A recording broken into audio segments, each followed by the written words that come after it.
blocking thing? Are those your blue blockers? Well, that, but also just to look really cool. Since you can't smoke in here anymore, I decided this is a way to look cool. I got some blue blockers in the office I can wear. For the screens. For the screen. Yeah. I'll bring those in. Serious? Is that what it's for? It was, but I switch on and off now because it kind of bothers me either way. So I'm like, well, now it's part of Scott's signature look. He's got a brand. Yeah. No. I can't switch it up now. There was a medical reason for these? Yeah. Yeah. I literally just thought the whole time you were trying something new. As if the hair wasn't enough. Right. He's got to have another thing. Accessories. I was just letting him discover himself, you know? Yeah. Right. As if the hair weren't enough as a signature look. He's got to have sunglasses on He is gorgeous. Thank you. I mean, you really are. Hair on the show. Gosh, that makes me feel good. Now I definitely will be running around in my underwear out there in the hall. Yeah. Do it. All right. Do it. Let's see what happens. Do it. Y'all have exciting weekends. I saw Lern's social media. Oh. I guess you take pictures and like on a post 'em. Sunday, you're like, here was my weekend. Yeah. Do you normally do that? I normally do it on my personal Facebook, but not normally on my like public Facebooks and Twitters and probably. I saw it on the Twitter. Yeah. Yeah, I decided to do something new to try it because I was like, I'm not very active on Twitter on the weekends. So I was like, I need to do something for these people. Well, I saw you did. I mean, you were out and about. Yeah, Friday, Saturday, and Sunday? Yes. Let's see. Well, not Friday. Friday, I had a cannabis seltzer and I chilled at home. That's it, man. I was gone. No, but then Saturday morning, woke up. My best friend, her daughter, had her second ever dance recital at Chaminade. And so we were sitting front row, got to take in the whole thing. Oh, that's the splash zone. Oh, my gosh. It was so great. I mean, these little kids just get up there and just kill it. Like, they're just a mess, and it is so adorable. And then there's, like, seniors that are having their last dance, ever, because they're getting ready to go off to college. Mm-hmm. And so they're emotional, and I'm an emphatic crier, so I started crying because I was like, these poor kids. And then Saturday night, we went to the Helium to see our good friend Rafe Wiliams. Yeah. Kill it. Oh, you and Kyle Kinane. Me and old Kinane, that's right. Pretty fun. It was so much fun. When was the last time you were at Helium? Probably Mark Maron with Donnie Fandango and Mary. I don't know, like 2021. It's a cool spot. For being under a Dillard's, like Kyle was making fun of. It's actually like got such a great vibe for a Comedy Cellar. It's a cool spot. When was the last time you were there? At Helium? Oh, Yeah. I'm not sure. It wasn't that long ago. It was post 2020. I just can't remember. I mean, I've been there a lot. Well, I was there a couple weeks ago. To go see Ian Bagg, who wound up canceling the whole weekend. Oh, no. I got there. Wow. Like, I got there, and I guess he got stuck in Chicago. Yeah. Got stuck in Chicago, and then they said, all right. Did you stay or did you leave? No, well, it was a 7 o'clock show. Right. And they were like, oh, we're not sure if he's going to be in. You could stay and just the locals are going to play. Like, not play. The locals are going to go up. Or you can come back at 10. I said, you know what? I'm gonna come back at 10. So the wife and I went out, had some dinner, and then he wound up canceling the whole weekend. Bummer. Man. Bummer. Yeah. You guys cut it close sometimes with these travel. Well, with the way airlines have been, we talked about this before, but the way airlines have been post-pandemic, it's like flying in day of is risky now. It really I almost feel like comics have to leave a day earlier, which is like Wednesday. If you're doing a Thursday, Friday, Saturday stand, it's like, then you got to fly out midweek. Because most people fly out like Thursday morning. For a Thursday night. For a Thursday night show. Yeah. And if your flight gets pushed or canceled or you get in the Southwest debacle, you might end up canceling your whole weekend. Oh, yeah. Man, I had a show in Canada with probably one of the biggest music festivals I've ever played. I mean, it's an enormous, enormous festival. And flew up there, was night before, supposed to be the night before.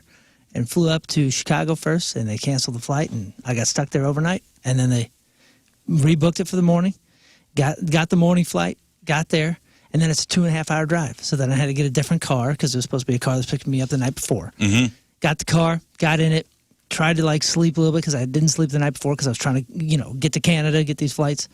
And I wake up.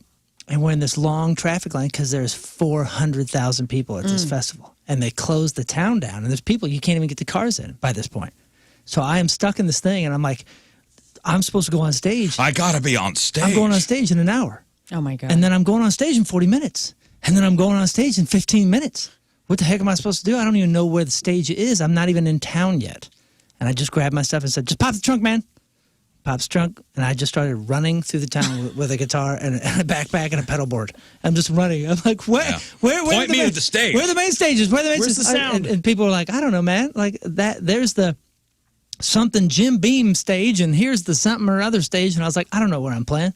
And I'm in Canada, so nobody's like answering phones. Right. And I'm running through the streets, and a golf cart, random golf cart, like kind of comes near me, and I just go, "Hey, are you guys production?" Did you say this is a rock and roll emergency? Said, no, Yes. yeah. And I said, I'm commandeering this golf cart. I said, "Where's Goldfinger playing?" They said, "The main stage." And I said, "Where's that?" And they're like, "Oh, it's on the other side of town." You're like, He flashed "Get me a on that guitar cart." pick like a badge and pushed him out of the I'm golf cart. commandeering this golf Yeah, I cart. did. And then I got to go to the golf cart. And they said, "We'll take you to something stage." And I was like, "Okay, yeah, great." And they took me to the stage, and I walk up, and nobody's on the stage, and I hear our intro across Oh, my God. probably 100,000 people on the other side. And I ran, and I hear the intro, and it's like 2.5 minutes. I'm running and running and running, and along these dirt roads around the thing. The first song starts, and I hear it, and I'm closing in. And I'm running through the crowd? I'm running Excuse me? through people, Excuse me? like, and they're Excuse like, me? "Where's your pass?" Excuse me? And I'm like holding up a You guitar. got your suit on? I'm You sweating. got your ladder, Pardon me. your It's guitar. like a ladder, yeah. No, I had my travel clothes, like my, it's like t-shirt and Oh. tennies or Does something. everybody else have a suit on? So Tennies. you're Sure. not even dressed for. You're No. not. No It's hair, makeup, tennies. nothing. Nah. Just walk But, on. dude, it was the coolest entrance of all time. The song has already started. The first verse is done, and I am running up, and a guy spots me, and he goes, "Moon?"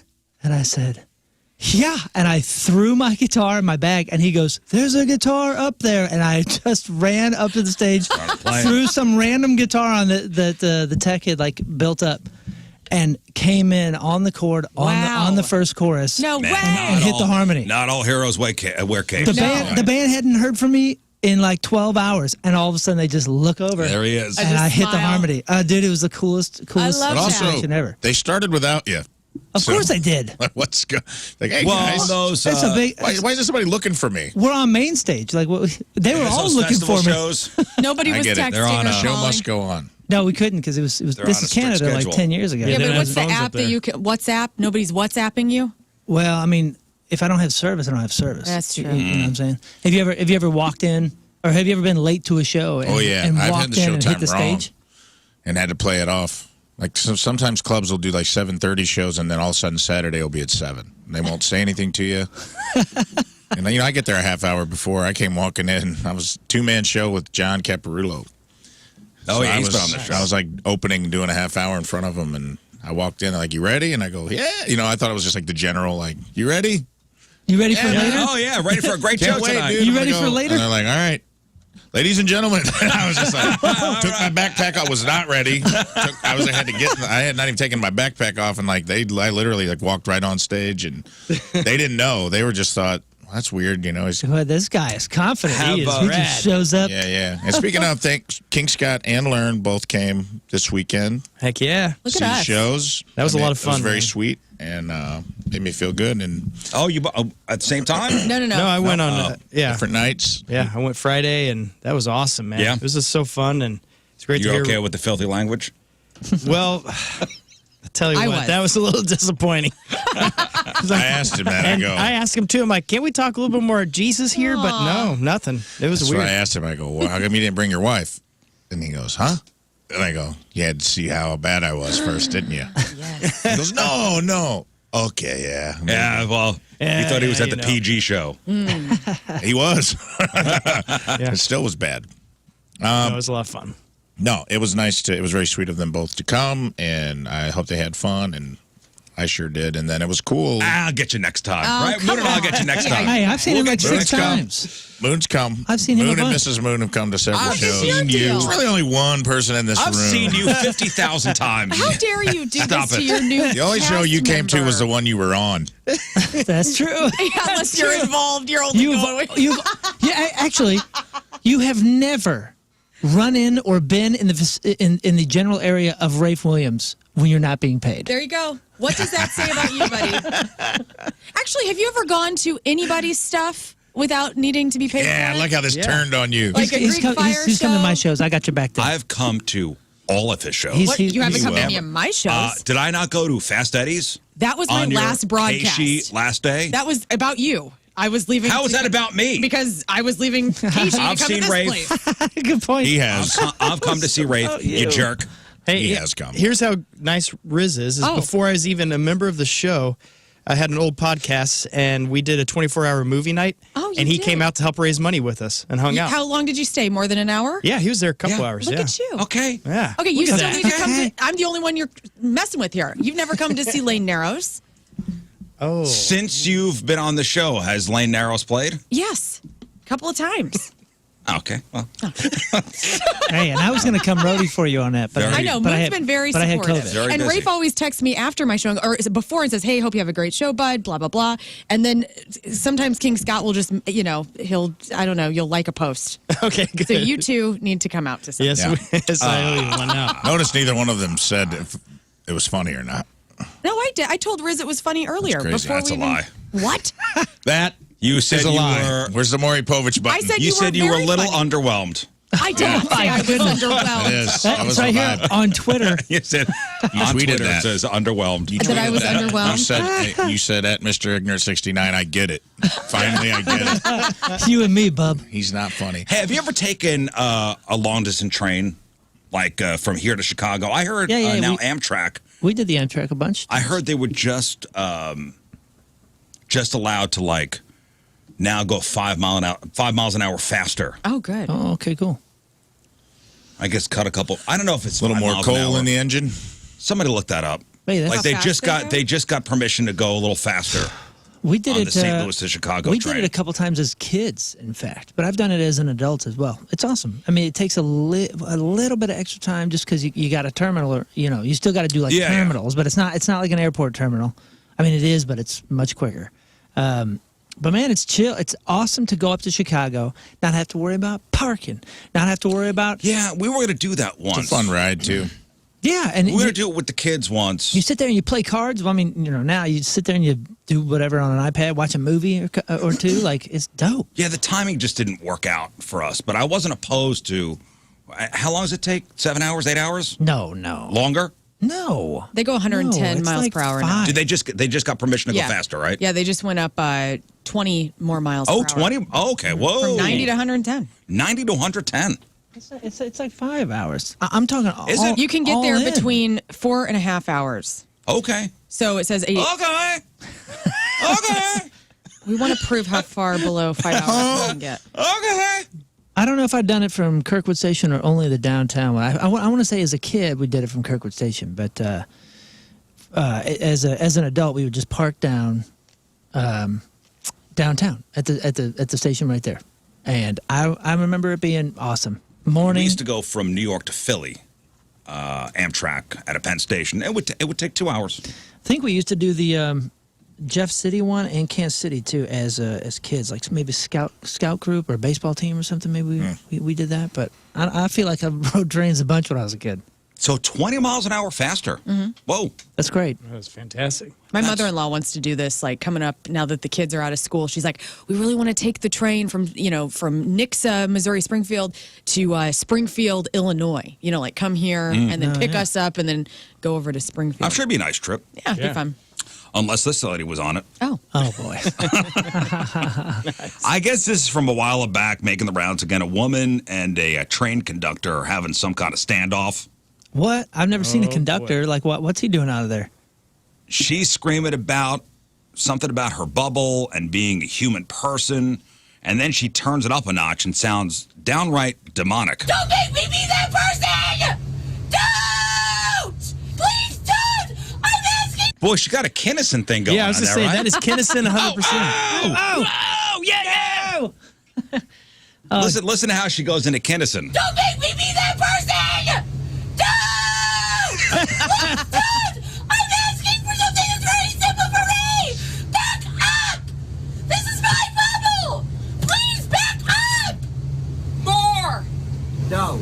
Yes! No. Yes! I said no. I said yes, and I mean it. What makes you think that you have more authority than I do? And what makes you think you have more authority than me? Because I do. I'm a human person. I'm a human. What? I have the conductor that's a hat human on. person. I am. Well, I have the most. That's authority exactly because what I a have- demon would say. Yeah. I am a human person. person. I don't think you are, Beelzebub. Well, that was on the train. That was nice how she took no personal responsibility for her behavior, too. That's I don't know Don't what. make me. Don't make me act Don't like that. you don't make me become yeah, this. Yeah, don't make me do something. You don't make me become a demon. I don't know what he the was a demon context when you there got out. is. I mean, obviously the woman's having some kind of mental breakdown. I got to know what the lead up was. I don't know. It Got just the- picked up there, and the conductor's like an older guy. Is it a conductor or is it like the ticket guy or something? But that's what they call a conductor, right? No. What? No, conductor's the There's cat with the conductor hat. and the He's, ticket he's, guy. he's doing the work. Cat with the hat. He's He's you know got a hat those on, overalls too. I wear every once in a while. No, that's like an usher. Or I mean, I don't I even think they know call what them conductors too. I believe Certainly they're not. called ticket Clerk? men. I believe, if I'm not mistaken, in train jargon, See, Oh, I here thought, we go. I thought the The conductor was like the engineer- captain. Oh, the engineer. The engineer that's is the right. guy that drives oh, the train. Perhaps. Yeah. So the conductor's like the mayor. He just goes out and smiles and waves, takes Have I- pictures. the have I had this conductor, I wrong? believe, is the guy that takes the tickets. And The all aboard. That guy. I think that's the conductor. Train conductors issue tickets sounds to right. rail passengers and make sure that their journeys are safe and comfortable. Man, you were right. I had it all wrong. The conductor wears the stripes. This and brain the is overalls. incredible. So I was right. He's He been did wear reading my the outfit. article for 15 minutes longer than us. You know, with each Privy to a passing, bit more Listen, when it information. comes to trains, you know, Oh, I'm yeah, your okay. guy. Right. do you have like play trains at home? I've been to the Museum of Transportation before. in Valley Dude, Park? I love Yes. it. Nice. I love it. I just, with each passing meltdown from Demon Ladies, I wonder like when my meltdown is coming. Well, I'm bringing this up because there was an article over the weekend in USA Today, and it all has to do with maybe if airlines implemented dress codes, we would behave better. And I thought of Rafe immediately because Rafe refuses to wear comfy clothes on a plane. Right. He's going to go in a standard uniform. Which is very comfortable. So they want to go like private school. I'm with him. I'm always in like my my dress blues, if you will. Like I mean, I'm not wearing pajamas. In my over the last couple of years, I've gotten more and more comfortable. I almost wore flip-flops.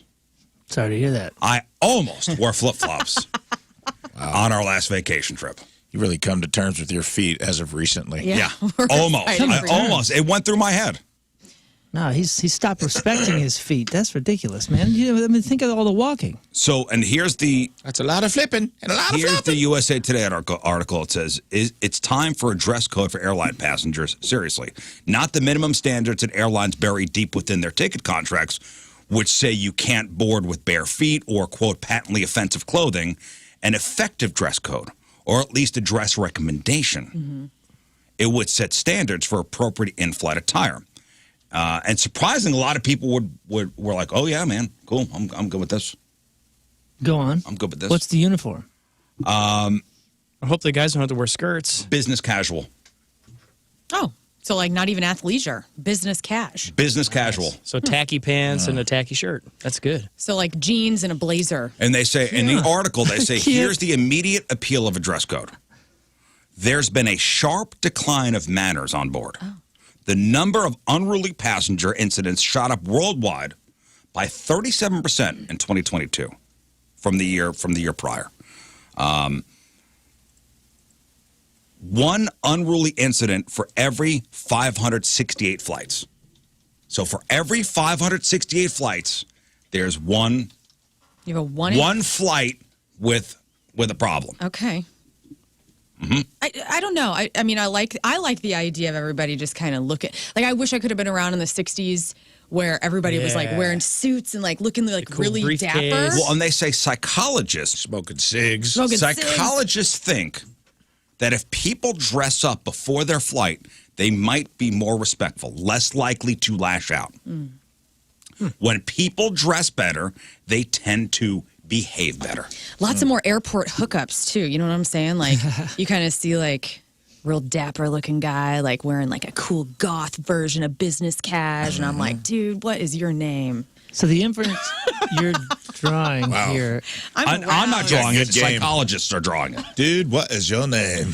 So they're inferring that this sharp incline is because everybody's just got so cash Crocs. that This is the everybody Croc feels like, effect. hey, this is my home, this is my bubble, this is This is not about my zone. This is not about why people are acting like this woman who's on the train. But that's It's about helping to. But that's what they're inferring. If they're saying, I don't think so. Sure, if they're saying this is the correction, they're also drawing a line to the cause. In a way. Correlation, at least. Sure, Maybe yeah. not cause and effect, but definitely a correlation. Yeah. Maybe.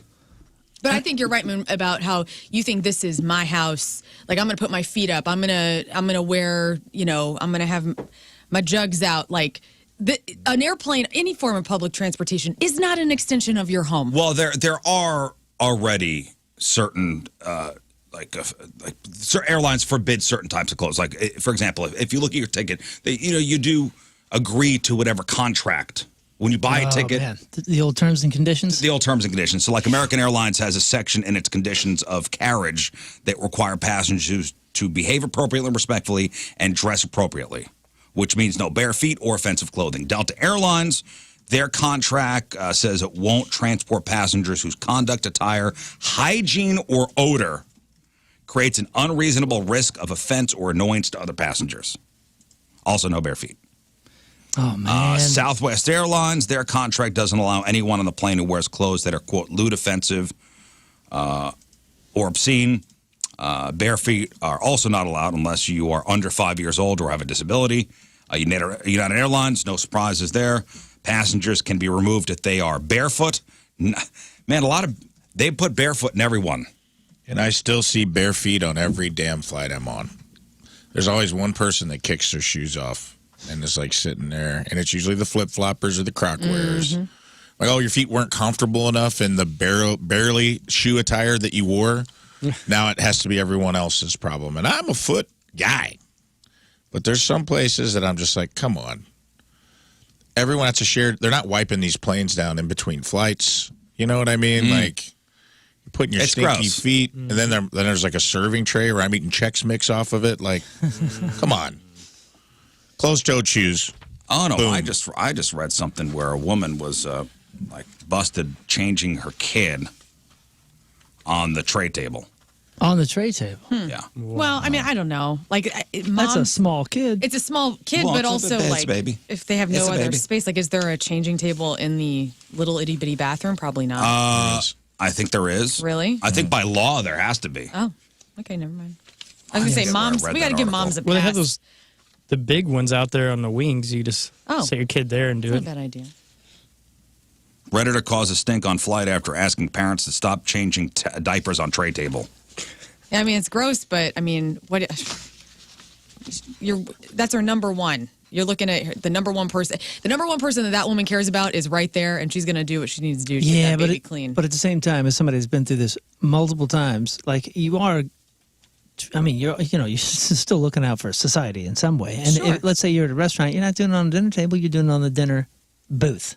You know what I mean? If you're not doing it in the bathroom for some reason, let's say you have to do it right there, you're doing it right next to you on the booth. So Maybe she didn't have an open seat. Well, this woman says, so she's on the flight, seated behind a couple with a baby. She says she's a really nauseous flyer. She took a Dramamine ahead of time, did my best to get some sleep during the flight.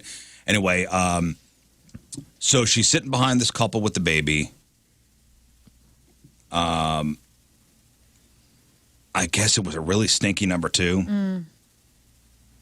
Ugh. And the mom's food tray is now like turned down and used as a changing table now. Yeah, I got to say, I mean, I don't think you're gonna have a lot of allies if you're doing it where there's food. I just don't. I mean, I don't know where the line is. I'm not saying that this is like the absolute wrong, but like, come on, man. But did she wipe it you down? gotta know. It's already disgusting, though. But I'm just saying, the changing table's but already full of poo. It's just the head of society, though. Like you can't get past people can't get past food and poo. You can't mix the two. Yeah. Look, You just, I mean, that's the line. Understand that I'm people sorry. are going to have a problem with it. No, I That's get the that. line. And she probably knew that risk, but I'm sure that the story is, let me just say, this woman's probably saying, she's changing her baby. I'm so sorry. I got to get this done. Nope. There's a backup on the. Nope. Nope. What happened? No, What? she starts. So the woman writing the story says something, and the mom goes off on her. Oh. Don't make me turn into this person. Don't make me throw this diaper at you. Same lady. Because That's why she was on the train. Because I am a human mom. When you have a baby. I am a human mom. Freddy is the devil. When you have a baby, the baby is licensed to do whatever you want. Like, screw everybody else. I could do whatever I want, no matter how disgusting it may be and no matter how off-putting it is. Because of this baby, I'm allowed to do whatever I want. I don't know. I mean, I'm just trying to give parents the benefits of the doubt here because, like, I don't know.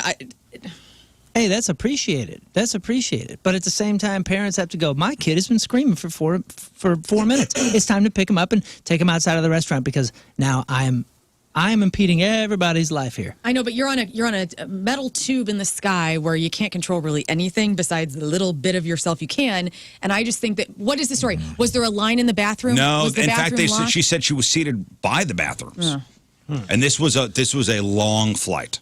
So she says she didn't say anything the first time, but the second time I heard them go into the diaper bag, which was a couple hours later, I asked if they could please go use the plane bathroom instead of exposing everyone on the plane to the smell. The woman went nuts. She said, "You have no idea how stressful it is to travel with an infant." And the woman goes, "Yeah, I don't have kids." Yeah. And the flight attendant said, "You can't do this here." Right. So this mom's stressed. Maybe she had postpartum. There's probably a million things. I mean, people want to be good, I think, genuinely. But obviously this experience came up. It is stressful for everyone on the plane. Sure. And I'm trying to decide, would I rather be on an all barefoot flight or sit next to one baby? And it is a real coin flip for me. Because it is stressful to be a parent, but no one you didn't wake up on the flight and be like, I can't believe someone put me in this situation. I'm a parent. You booked the flight. Right. Suddenly. Yeah. You booked the flight with an infant. So, like, you knew it is stressful. If you had a baby-free airline, woo-hoo! Oh, it'd be awesome. Wow. Dude, I want would think about it. Kids-free zones just everywhere. Like we were talking about pools last week. Like as a person with no kids, like the adult swim portion of the public pool experience is like the best. And so yeah, if there was like a adults only all-inclusive resorts forever. They're But at the everywhere. same time, you know when you go to a public pool, there are going to be kids. Right. But if there were 2 pools for me to pick, I would You're pick the one picking, without of course. with kids. You do the adult swim at a public pool? Oh yeah. You got to be like Phoebe Cates to all the 8-year-old boys just Right. That's watch it learn, dive in. Here we go. I don't dive. I plug my nose, do a little, cannonball. 'Cause I don't know how to dive. Well, apparently this was such a scene on this flight that the pilot actually had to make an announcement, like all diaper changing needs to be done in the bathroom. So it was the woman who asked the couple in front of them not to change their baby an a-hole for asking? No. Especially if it What? was a for stinky, asking? No, man. especially if it was such a stinky, Right. like a stinky situation. Have we done everything? Probably not. But we've done a really good job making it pretty accessible to have kids everywhere, right? I mean, Yeah, listen, every situation's not going to be comfortable. like you said, there are like laws or ordinances or whatever the heck where they have to have a changing table in this bathroom or whatever. I think we've done a pretty good job. And like I said, have we done it all? Probably not. And we'll get emails about it. But we've done a pretty good job catering to parents of diapered babies. I've been there. I can say this. I've been there half a dozen times, man. Like, come on. And I think it's all right. I think it's all right for somebody to say, hey, can you make this a little better for everybody around us? Oh, man. We've had some bad situations. Especially if you don't ask like an a-hole. If the person asking wasn't being an a-hole, then you definitely don't have the right to turn around and freak out. Yeah. Yeah. Right. Yeah, If it was we've the had second time. Second time. You're like, hey, man, I get it. 2 times, though. You gotta. It's right there. Bathroom's right there. I'll open the door for you. Lern is like defending, not defending, but like you're the advocate here, and the 3 parents are like, no, this is unreasonable. I know. This is ridiculous. It's unreasonable. I know, We've had some bad situations on planes, but my son used to get sick all the time. Mm-hmm. Like he used to be a thrower-upper on planes, and he's kind of outgrown that. And I've told the story before. It was a very bad incident, and thank God, usually the flights we go on with the kids are 2 hours from here to the East Coast. Sure. And my son was maybe 6 or 7 years old, and I love the boys. He's 14 now, and I'll tell him this if he was in front of my face. But my wife and I would kind of like rock, paper, scissors. Who sits next to him? Whose problem is he going to be? Yeah. And again, he's growing out of it. Like, you get to You're sit next to good the parents. I love that you did that. That's good. Right. So, yeah, we were on our way to New York, and I turned to look at him, and he had that look on his face. And I saw him turn from a normal color to like green. You all right, buddy? And he shakes his head no, and I look for the barf bag, which is not there. No. What? You knew this going in? You didn't have a bag ready? Yeah, you didn't have that. My fault. It's on me. Unequipped. It's on me. You know how stressful it is to fly with a kid? It's on me. That's on me. Was it on you as well? Like, did he barf on you? Oh, it wasn't on me at the end of this. Oh. It was on everyone else. Oh, no. Oh, yeah. Well, he's not silly. He turns his head to everybody else. So I get him out into the aisle, ready to run to the bathroom. Yes. And I have my hand over his mouth. Like any good dad would. Keep it in there. Like, keep it in there. And he had such a forceful vomit. Yeah. All you really did was it's like putting your thumb over the hose. Thumb over the Right, hose. dude. That's all he did. That's what I did. And it went between my fingers and over the Became- last I've two had rows. this experience with my sister. Just to relate, do you mind if I share? Have a great It breakfast, was everybody. all over the back two rows and the galley where the bathroom is, where the flight attendants. Yes. Oh, The they- coffee is. Who knew they had to get? I didn't know they had sawdust. They have sawdust on planes. Okay. Oh, yeah. Straight from the kindergarten. know Straight from the elementary school. It went through my You fingers. actually found out a plane had a janitor. A guy came out. Yeah, he's like, oh, Haunted. He's like, An old Vietnam years for this. An old Vietnam vet. oh man. He had like my an dad. old Navy tattoo that was clearly homemade on his forearm. Yeah. Oh, went through my. It was like sprayed. I was, oh God! If I could have opened up the plane door and jumped out, I You would have. He was spraying all over people. I am a human child. Dude, that was my story at Busch Stadium. So my sister is 14 years younger than I. And so when we went, we had really good seats, not green seats, but it was like a July day, Cardinals, great season. My whole family, my mom, my stepdad, my sister, and I were all there with some other family members. And we have been soaking in the afternoon sun at this day game for like hours. And my sister's itty bitty. And she's getting heat exhaustion, right? Oh, yeah. And so, we keep trying to pump her full of fluids. Well, she's like, my mom is like really enjoying her time with my stepdad, and I don't care about sports. So they're like, my mom goes, hey, Emily's not feeling too well. Can you take her to the bathroom? I'm like, yeah. And so I like pick her up because she's still little enough to be carried at this point. And, no, we're walking up the stairs to the like main level where the bathrooms are. And she like stops on the stairs. She goes, I don't feel good. And I'm like, oh my God. And I like picked her up. Now I'm running up the stairs. There's a man with the beers, worker at the very top of the stairs. Emily just voms all over this dude. Oh. And I was like, I'm so sorry. I looked like a teen mom, like, I'm so sorry. And he's like, it's fine. And his shoes were brand new, like as white new as kicks. Yes. New I felt kicks. so awful. And then I took her into the bathroom. I'm like, call my mom. Like, you get in here. We're leaving like right now. Like, I'm like the mom. And then we had to leave the game because she was just so overheated. Man, So I He's feel the beer you. guy. That's Can you not imagine- the first time that's happened to him. call That me day, in. probably. cold beer. Oh, damn it. Cold beer. Go beer. There. I quit. Warm vomit. Cold beer. Well, back to maybe the benefits of an airline dress code. Somebody wrote, "Well-dressed people never cause drama on a flight." Please. I don't know. Hate to say never. A-holes will be a-holes no matter how they're dressed. Right. Maybe. But if you dress like Walmart, like you're going to Walmart, you turn the plane into a flying Walmart. You know what I mean? Like, I have seen people come on planes where I'm just like, are you kidding me? Like, I have seen, especially like Vegas flights, I have seen people come on planes. Like, I've seen like what I assume are TikTok influencers come on with like, it'll be like young girls, not young women. Yeah. In their 20s, come on like they're turning it into their own private sleep pod. Like they come on in their pajamas, they got a sleep mask, they got a giant like pillow with an overhang. Yeah. They got like their feet up. They've got some sort of a cloth thing they hook to the seat in front of them to like a little hammock to hold their legs and feet. And I'm Where like, did I get that at? This is a 1-hour flight. Did you get no sleep? Or what's going on? Get your life together. Their life is together. They got all the accessories for the plane. Yeah, I guess, man. mean, But hey, it's just they like thought of all this. they turn. It's just like, were you planning on camping on this plane? Are you an old prospector? Like, I've seen people just come and sit in the seat and fly. Most flights are a reasonable time. Now, I get it. There's connecting flights, and maybe you got to be in the airport all day, and that's a bummer. But, I mean, have something in your bag so you can sleep in the terminal. I don't have any problem with terminal sleeping.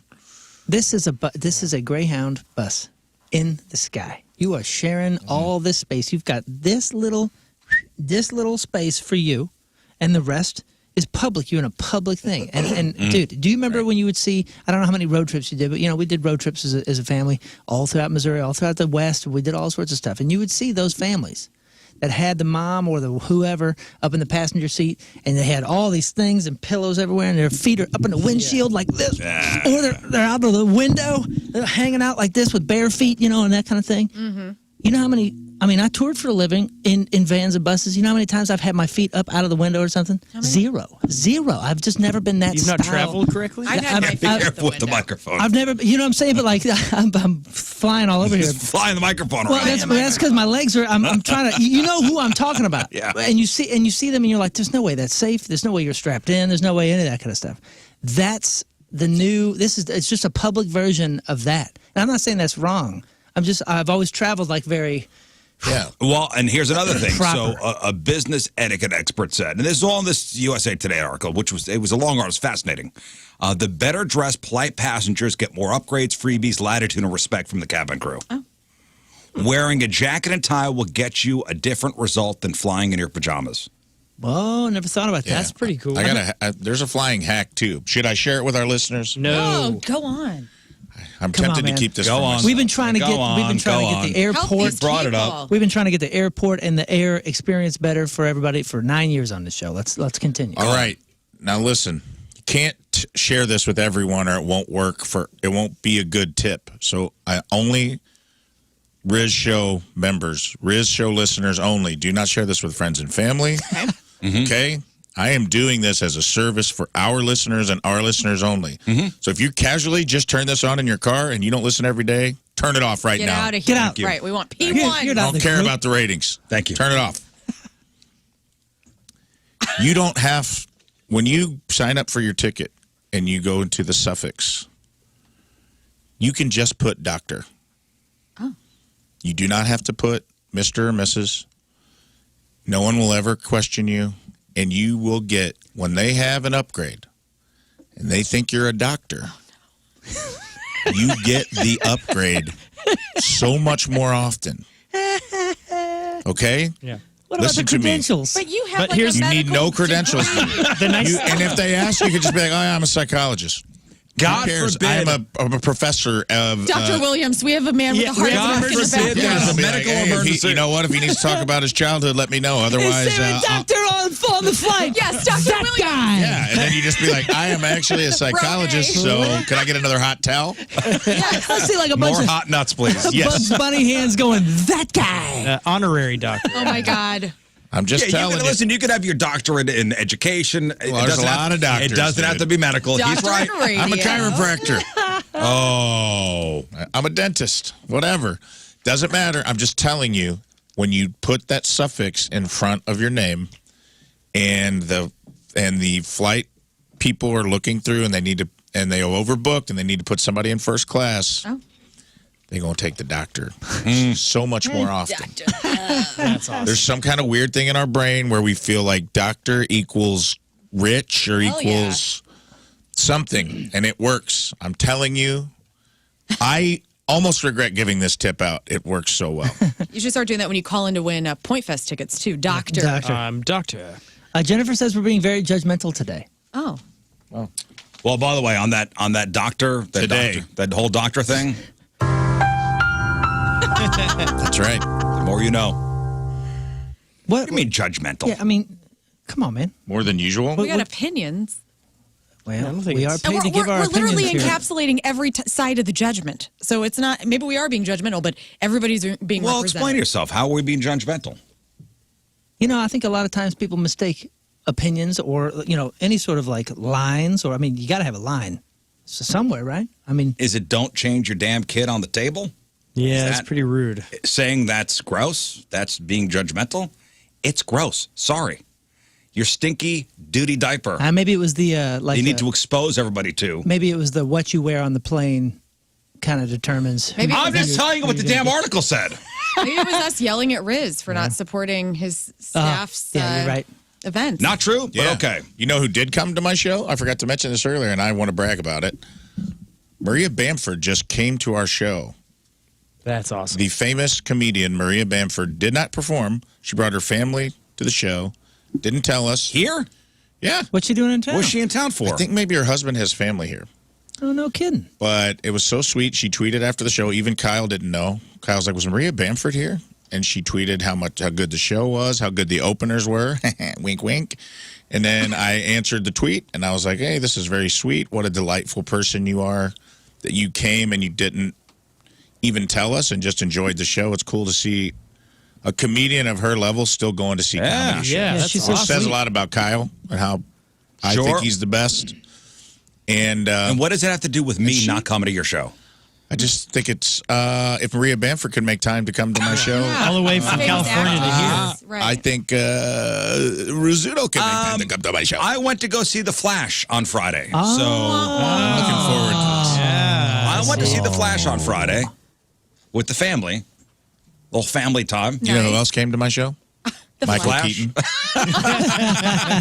Michael Keaton came to my show, the 7:30 show, and he tweeted, "I'm Batman." It was Ben Affleck okay. was there too. You just It was didn't know. okay.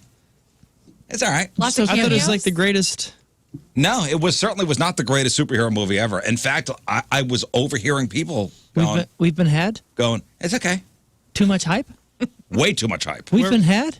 I think everyone's just going out to support the lead, right? I think that all those Ezra Miller problems, you know, with the law and all that weird stuff, I think the movie company was so invested in this thing because he is, you know, obviously the Flash is centered around him. Right. They had so much invested in this. They had to, regardless of what he's done. It was okay. Interesting. Okay, well, on this show, we like to do It was a letter B. grades. B. Solid B. B. So is it worth going to the theater for? Who keeps moving their microphone around? Oh, is that you, Rafe? That's why I'm never coming to your comedy shows. Move anything. Not movie, not theater worthy, huh? No, I think it is. I think all those superhero movies are. All of Probably them. better than. I think, yeah. I think all those superhero movies are meant to be seen in the theater. Well, how was gotta- Keaton in that? You got to remember Michael what Keaton that's, was awesome. He was the best part of the movie. you got to remember He's what that's what I going to wanna cost me. $55 million at the box office. Disappointing. sales. Disappointing, I heard. That's yeah. how much it cost me. What's the Rotten Tomatoes on it? Oh, I don't have that. You know, last time we checked, it was in the 60s. Oh, 60s? Oh, yeah. You were talking about the watchers or the The critics were in the reviewers? 60s, I thought. It was 67% and dropping when I looked last night. 66. Some of the tomato meter. CGI was weird, but I read that's what it was supposed to be like. The cameos were cool. It's supposed to have CGI that's weird and distracting. Yeah. Wrong. 85% with the audience score. Yeah, that's a B. Tight. What do you mean you're supposed to have CGI that's confusing or distracting? You have to see this. You have to Well, see now I it. have to- it's you gotta have be, to but see I it have to to see it. understand what I'm talking about. If you saw The Flash, at the beginning with the babies falling from the building. There's babies that fall from a building that look demonic, Oh, No. gargoyles. like demonic babies. Okay. The CGI is very weird. And apparently it's supposed to be that way. I don't know. It took me out for a second. I go, this is weird. 2.5 hours, this movie. It was long. Wow. 7 o'clock show. We didn't get out of there till 10. Wow. Wow. Theater was packed. Did you eat anything? Sure. I had popcorn. That's it? Yeah, it's all I go for. What do you drink while you're in there? Beer? No, I'm not drinking alcohol for the next 62 days. Oh, Oh. 62, you do you. Well, now I'm that on a legal thing? 7 days done, so Something or other. Oh, super Whatever it fine is. 69? I have something to confess. I drank at the Rafe Wiliams comedy show. Oh, wow. I had two Bloody Marys. I couldn't control myself, so I guess I'm out. And what pattern or what program were you on? Just you have fun, you 31. 62, but now I'm on the somebody do this for me. Well, 73. So on my my wife and I'm going to give 99% of the credit to my wife on the plan, on the UDU 62. I'm 1%. You come up with goals, achievable goals, and you do them for 62 days. You're not really supposed to put anything negative on there. Like, it's not like don't do something. Okay. Like, don't drink alcohol. Right. Just write. It's literally what you just said you were doing. But it's eat well, which includes not drinking alcohol. But if I have a drink, it's not going to break the plan. Well, okay, good. Because Tim was giving me like the 3rd degree. He was like, hey, you going to drink tonight? And I go, no, I don't think so. And then like I was really hungry.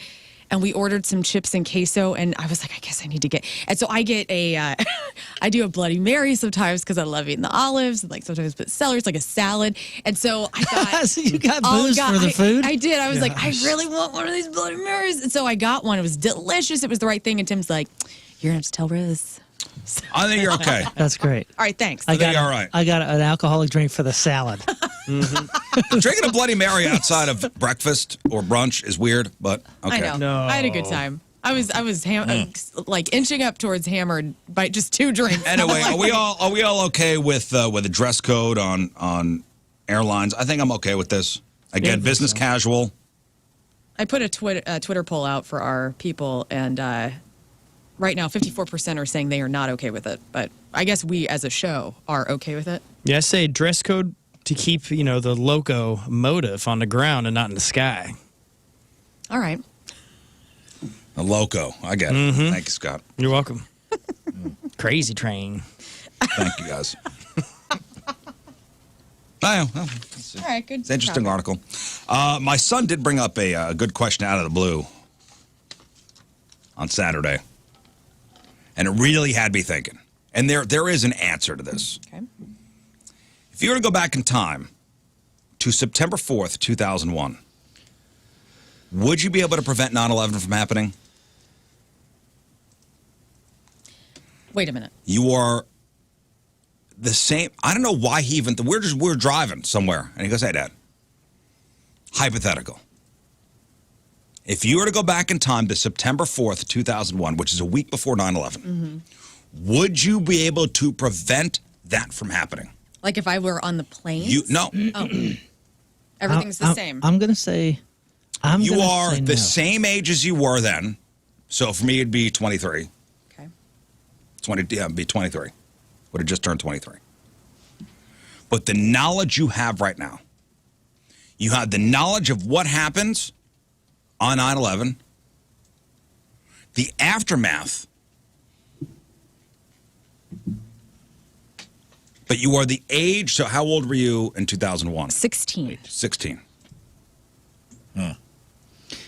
So you are taken from here, put into the body of you at that age 1 week prior. Would you be able to prevent 9/11 from happening? I'm gonna say no because I'm 20 years old, and what am I supposed to tell them?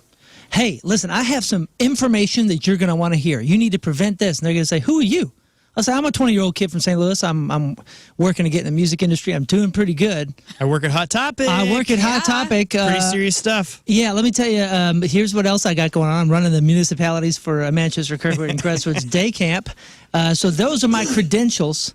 Where did you come by this information? Who do you call? The future. Rudy. I'm from the future. I'm from the future. Rudy, I'm from the Listen, guys, I'm from the future. Honestly, Rudy might have listened. I mean, like, what we had. Who's Rudy? Rudy Giuliani. Oh. What the hell are you talking You know what I'm about? saying? Nobody's Like- going to listen to a 20-year-old says he's from the future. George Bush.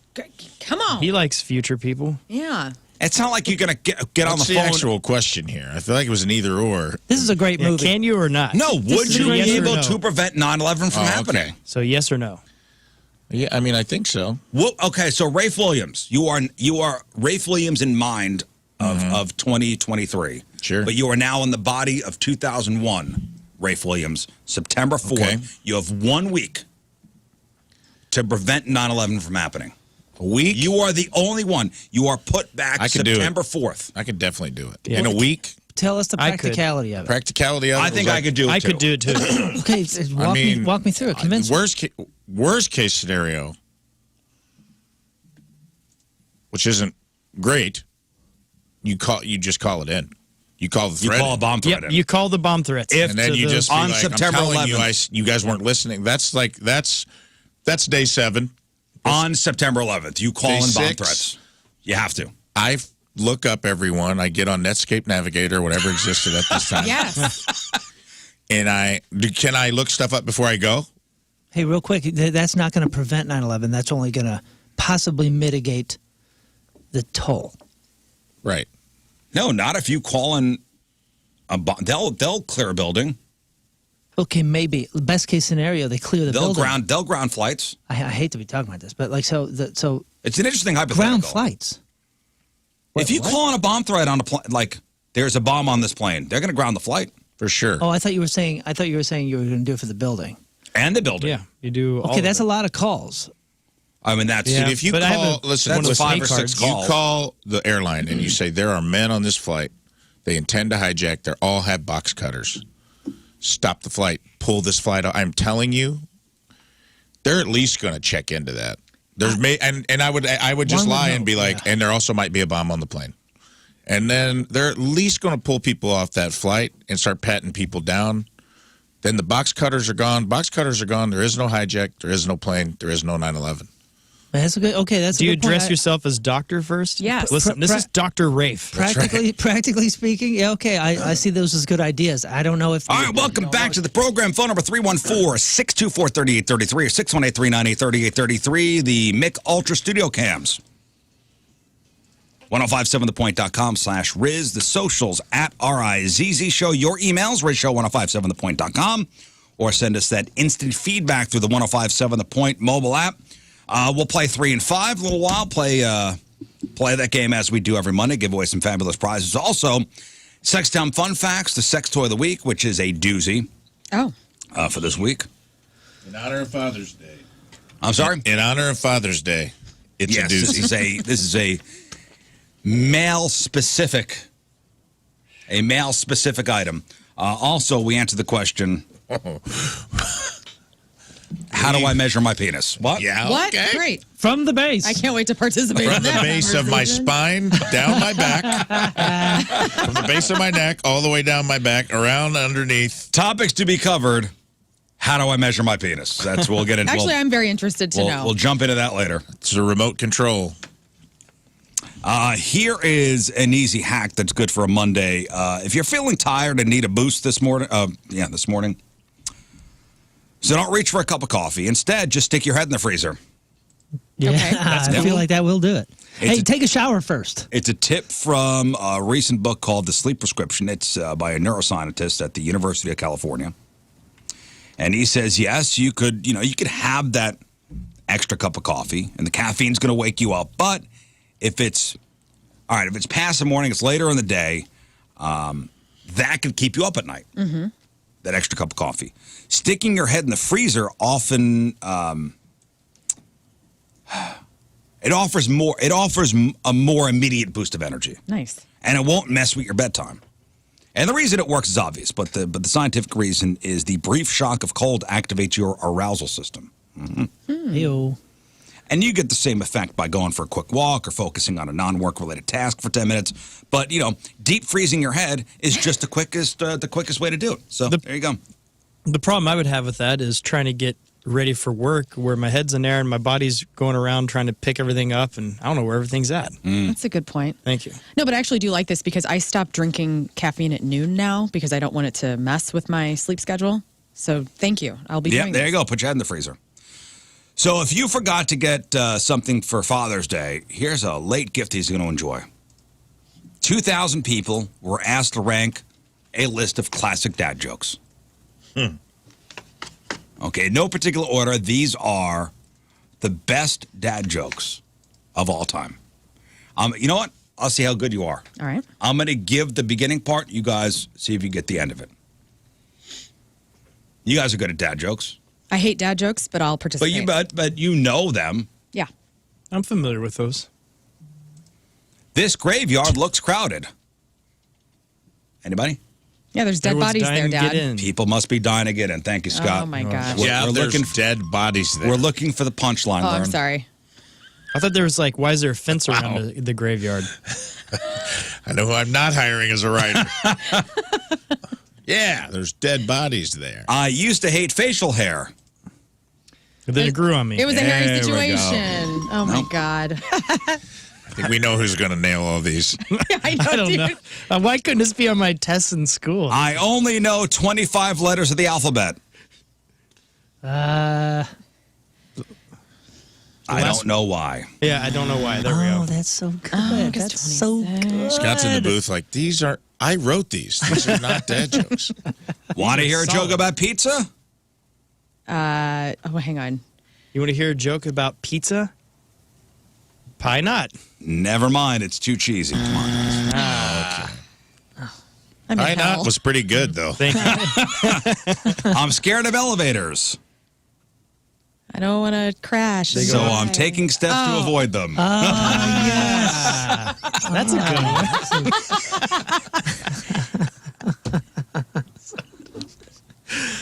What did one wall say to the other wall? Meet you in the corner. There it is. Yeah. It's not creepy at all. That's all I got. Oh, that's all you got? That's all Okay, I Scott, got. hit That's us all I with some got. more, just off the top of your head. Oh, boy, off the top of my head. Well, let's see here. Well, that's not off the top of your Nope, head. not off the top of my head. And this is your crap on celebrities. What does a baby computer call its father? What? Data. Okay. Nothing? Anyone? I think that if I this go to thing is hell, on. this is how it I sounds. like that This is exactly the soundtrack to hell sounds is this conversation we are having right now for me. man. Oh, I like those. All right, today is June the 19th. Back in the day, 161 years ago, 1862, slavery was officially outlawed in the U.S. territories. Today is Juneteenth to celebrate that. 89 years ago, in 1934, for some reason, the Federal Communications Commission was created. 45 years ago, 1978, Garfield, the cartoon cat, debuted in 41 U.S. newspapers for the first time. Oh, cat. What did the vet say to the cat? How are you feline? Yeah, I like that one. That's, right. Just get out of here. That's how it's done, Scott. Yeah. 39 years ago today, 1984, who was selected first in the NBA draft? 1984? 1984. Was not Jordan. Christian Leitner. No, 1984. That's my joke, man. Michael Jordan. Lauren knows this. Patrick. Hakeem Olajuwon. Hakeem. Oh, of Jordan was course. not first. Of Went course. first to the Houston Rockets. Sam Bowie was number 2, chosen by the Portland Trail Blazers. And Michael Jordan went third to the Chicago Bulls. Sam Bowie sounds like willy nilly. Like you use like that when you're talking. That was his There's just cousin. some Sam Bowie over here. Like is willy nilly. Thought it sounds like a mixer for like a drink. A Sam You know, Bowie. you take a little bit of seltzer, some Sam Bowie, and some vodka, and you got yourself a slow gin fizz. So it was Olajuwon, Bowie, and then Jordan. Charles Barkley was 5th. Nice. And John Stockton went 16th Where did Barkley go first? to the 76ers. Yep. He did go straight to the 76ers. Yeah. I thought he was one of those No, Chosen because by it was the somebody in big the throne. trade was him to the Suns, Suns, right? yeah, Phoenix. That was a big deal. Yeah, John Stockton went 16th. 13 years ago, speaking of basketball, 2010, 7'7" Sudanese basketball player Manute Bol died at the age of 48. He was 15th on the NBA career blocks list and actually blocked more shots than he scored points during his career. 10 years ago, 2013, James Gandolfini, Tony Soprano, died. Massive heart attack in Italy. He was 51. 7 years ago, 2016, Star Trek star Anton Yelchin was killed in a freak accident in his driveway when his car rolled back. His Jeep. Yeah, and pinned him against a pillar. Wow. Like, terrible tragedy. That was a bummer. Hey, did you ever, speaking of Manute Bol, did you ever watch Bol play? He's with the Nuggets. He was. I think Was he's with with the the Nuggets. Magic now. But, dude, wild. I mean, His name is Bol. Bol. Yeah. Built just like his dad, too, dude. He's 7'55". I mean, the guy is so tall. Yeah. Crazy so tall. tall. But he named him. Bol. Bol. Bubba. Okay. I don't know if is that a nickname or is that his given name? That's his given name. I think Minute is in it, but like I don't know what the traditions are. B-O-L, B-O-L? Yeah, I don't know the Sudanese name patterns, but I mean, I think it's something. I think it's Bull something Minute Bull. But he's Bull. He is. No, it's Bull. Bull. Well, that's what happened back in the day. All right, time to find out what's going on in the world of music and entertainment with your Grab on Celebrities. And it's brought to you by Bright House Plumbing. Call the best, flush the rest. BrightHouseCo.com, 636-600-0188. Bonnaroo Music Festival happened over the weekend. I tuned in on Hulu very briefly. Oh, you did? Forgot. How was it? Nice. It was it made me feel old because I turned it on and it was live feed, 2 different channels. All right. So 2 different stages. Can I ask this first? Like, do you have some sweet, sick sound system? No, this is just like in our bedroom. I just turned it on, you know. Okay. I wish I did.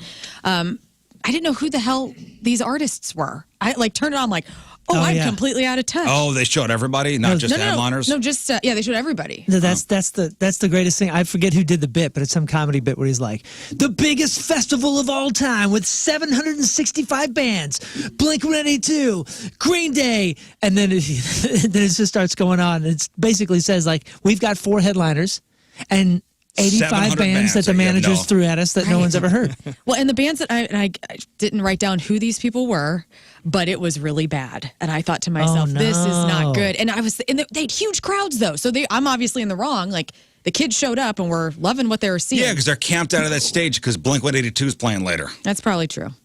Well, Bonnaroo Music Festival happened, and you could have. A lot of times, those are great opportunities to find new bands. Yeah. Sure. If the Midnight played it. If you don't pull in and they're awful. Well, that's what I mean, though. Like, I turned it on. Tim and I both, and we're looking at it. We're going, we don't know who this is. Like, it was bad music? Like, just bad. They were It's not bad, for you. or it just wasn't for you? It just didn't sound good. Like, the sound quality was bad. Dude, bummer. It was very, I don't know. I didn't like it. I don't like it.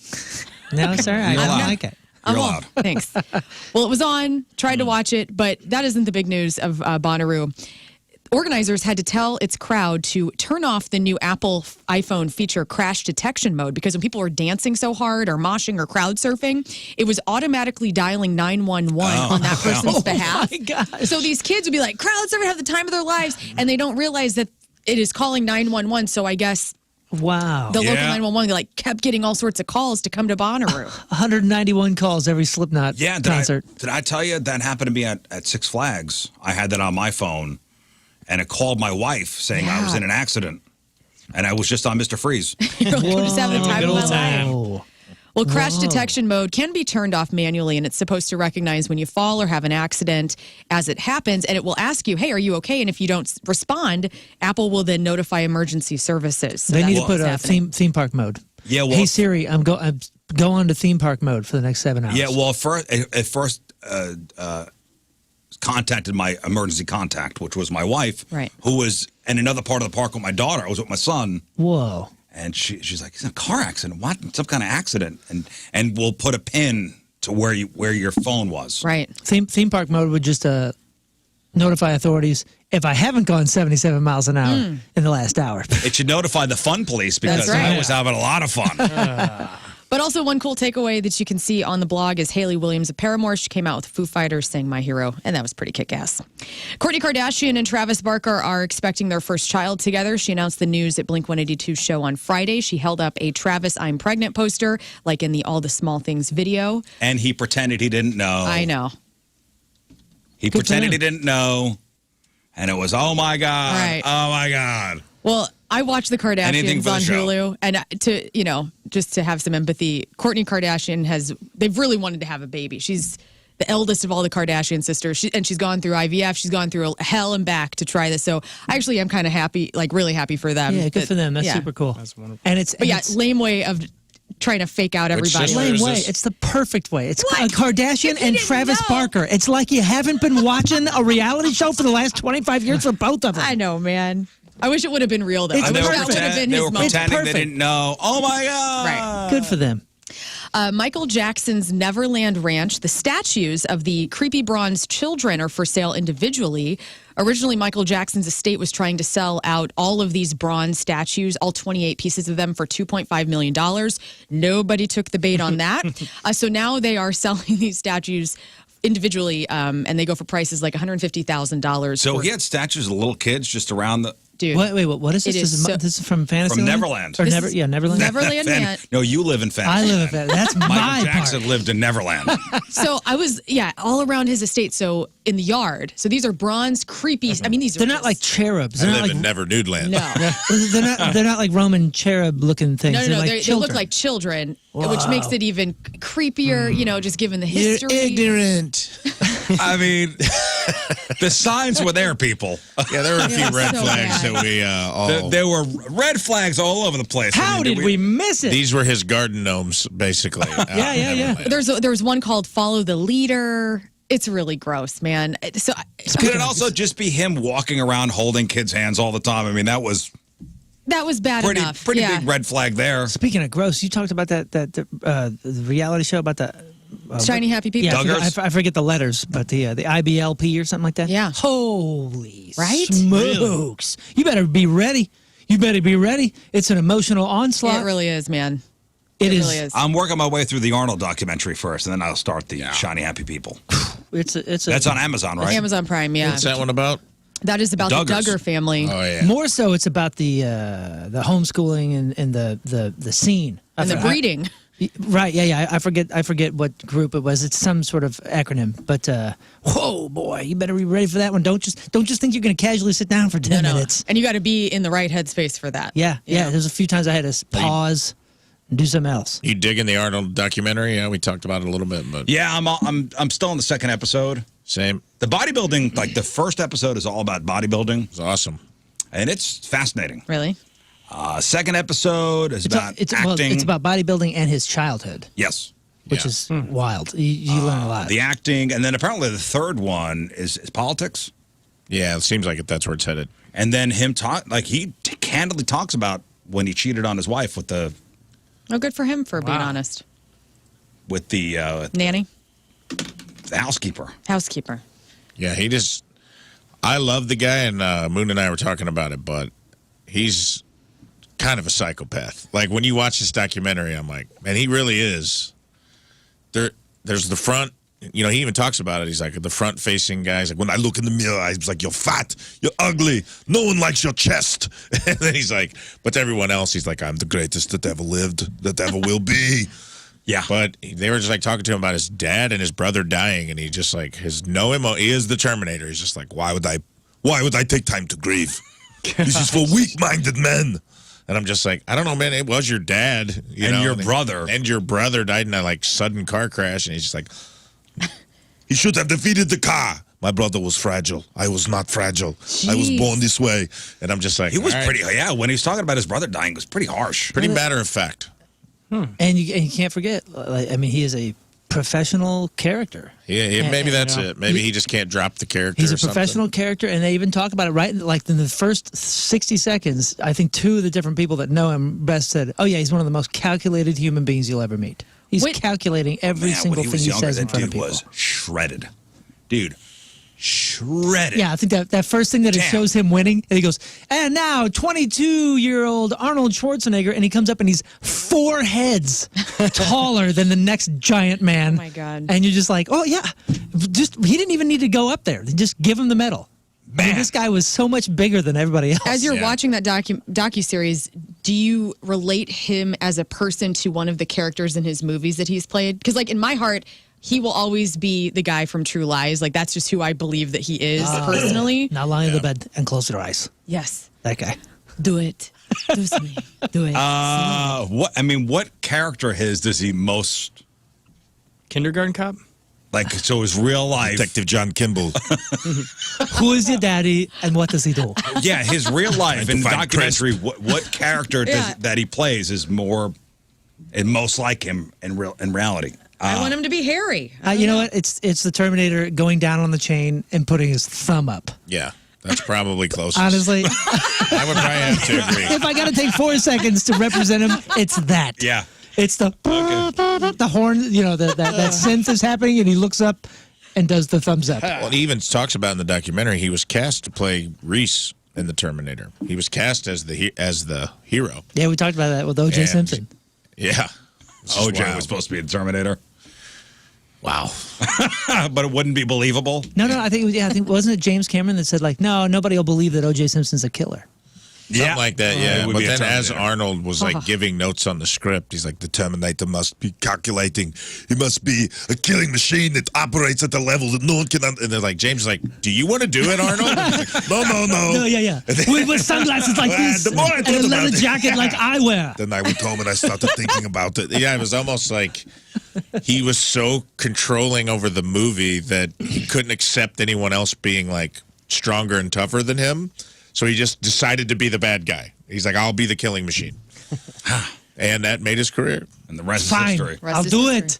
I guess I'll do it. I'll do it. I will can't be do Arnold. playing. I'll do it.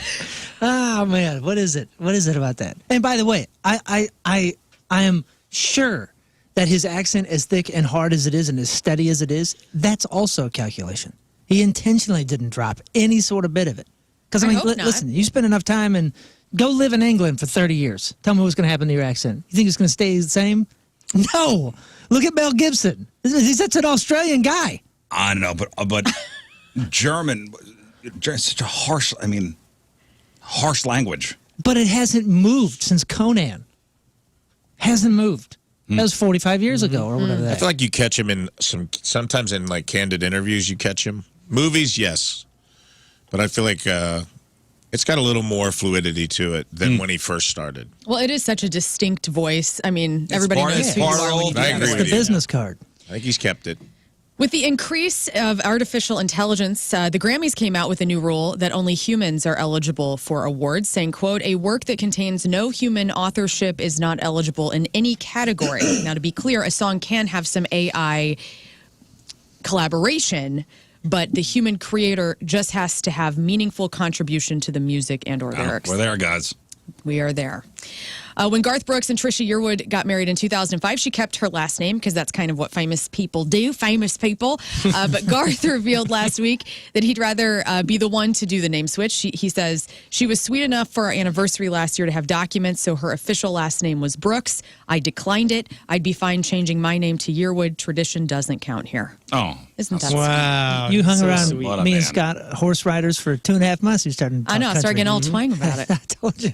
Just some quick hits. John Hamm was supposed to be Ben Affleck's character in Gone Girl. That would have been really cool. But he had prior commitments with Mad Men. Linda Hamilton, you know her, Sarah Connor from The Terminator, has joined. Sarah Connor. Sarah Connor has joined season 5 of Stranger Your Things. foster parents are dead. How's Wolfie? And there's a trailer out Wolfie's fine. for Squid Game: The Challenge. This is a competition show inspired by the series. It will premiere on Netflix in November. And finally, we talked about some of this last week, songs that remind us of movies. Well, Reddit decided to extend that list and ask people, what's a song that immediately makes you think of a movie? And the responses have been rolling in. Okay, so Moon wasn't here for this. Oh, yeah, this is last Monday. This was last Monday. You were not here for this. So hey, some of these we did already. So this is just for Moon here. Okay. I'm going to play you a Will clip not. of a movie. Oh, I love these games. Well, I'm gonna play the clip of a song. Yes, and I'm going to tell You're you gonna the tell me movie is the movie. associated with. Yes. You're going to go. Summer new? Some are new. Yeah. Some are new. And That's a good song, Summer New. Let me guess. And some are easy. Some are easy. Like, come on. Like that one. Name the movie. Top Gun. Okay, yes. Very good. So that's the easy one. What about this one? This is Back to the Future. Yeah, that's right. Very good. Power of Love. Man, Huey Lewis. Power of Love. First scene there, baby. Really? Oh, man, that's a seen good it. one. Well, that makes more sense then. 'Cause Yeah. You would remember. Okay. That's the scene where he tortures the police officer. Haven't Cuts seen off it. his ear. Okay. What about this one? Now I had the time of my life. Yeah, Though I never felt like this before. Why is this not hitting me? Yes, I swear I it's a truth. don't know. You want Rafe and I to act you've out the asked- scene? Yeah, you've asked me to reenact it with you several times in the hallway. Yeah, why is it Dirty Dancing? Yeah. Dirty Dancing, yes. Yeah. Yes, okay. Been a minute. Or What about this a few one? I need you decades. to be specific on this one. specific. Bro, As the in- Righteous Brothers slap. Can we just talk about that for a second? So there's multiples. Oh, this is Rocky 2. Rocky 3. Rocky 3, yeah. It's Same thing. I just work. That's Rocky 3. Darn. Yeah, I should have known What that a one. song, man. This is a tough one. This is a apologize. tough one. I And apologize. this one we didn't have. Mm-hmm. This one we didn't have the other day. Name the movie. Wow, that was short. Yeah, let's see. Hang on. Stop.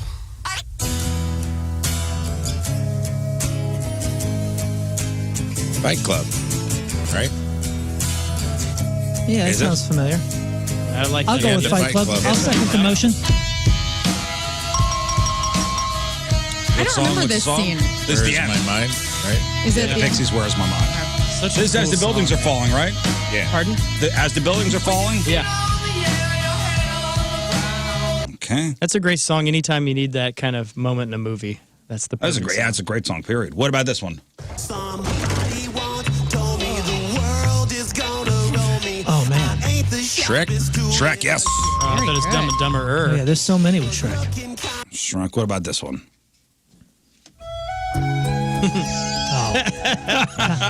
Titanic. Yes. Titanic, yes. Titanic. Titanic. I'm hoping you have one that I just saw. What about this one? I like to move it, move it. That is Madagascar. I like to move Madagascar, it. yes. I like to move it, move it. You like to move it. I like Okay, Madagascar. What about this one?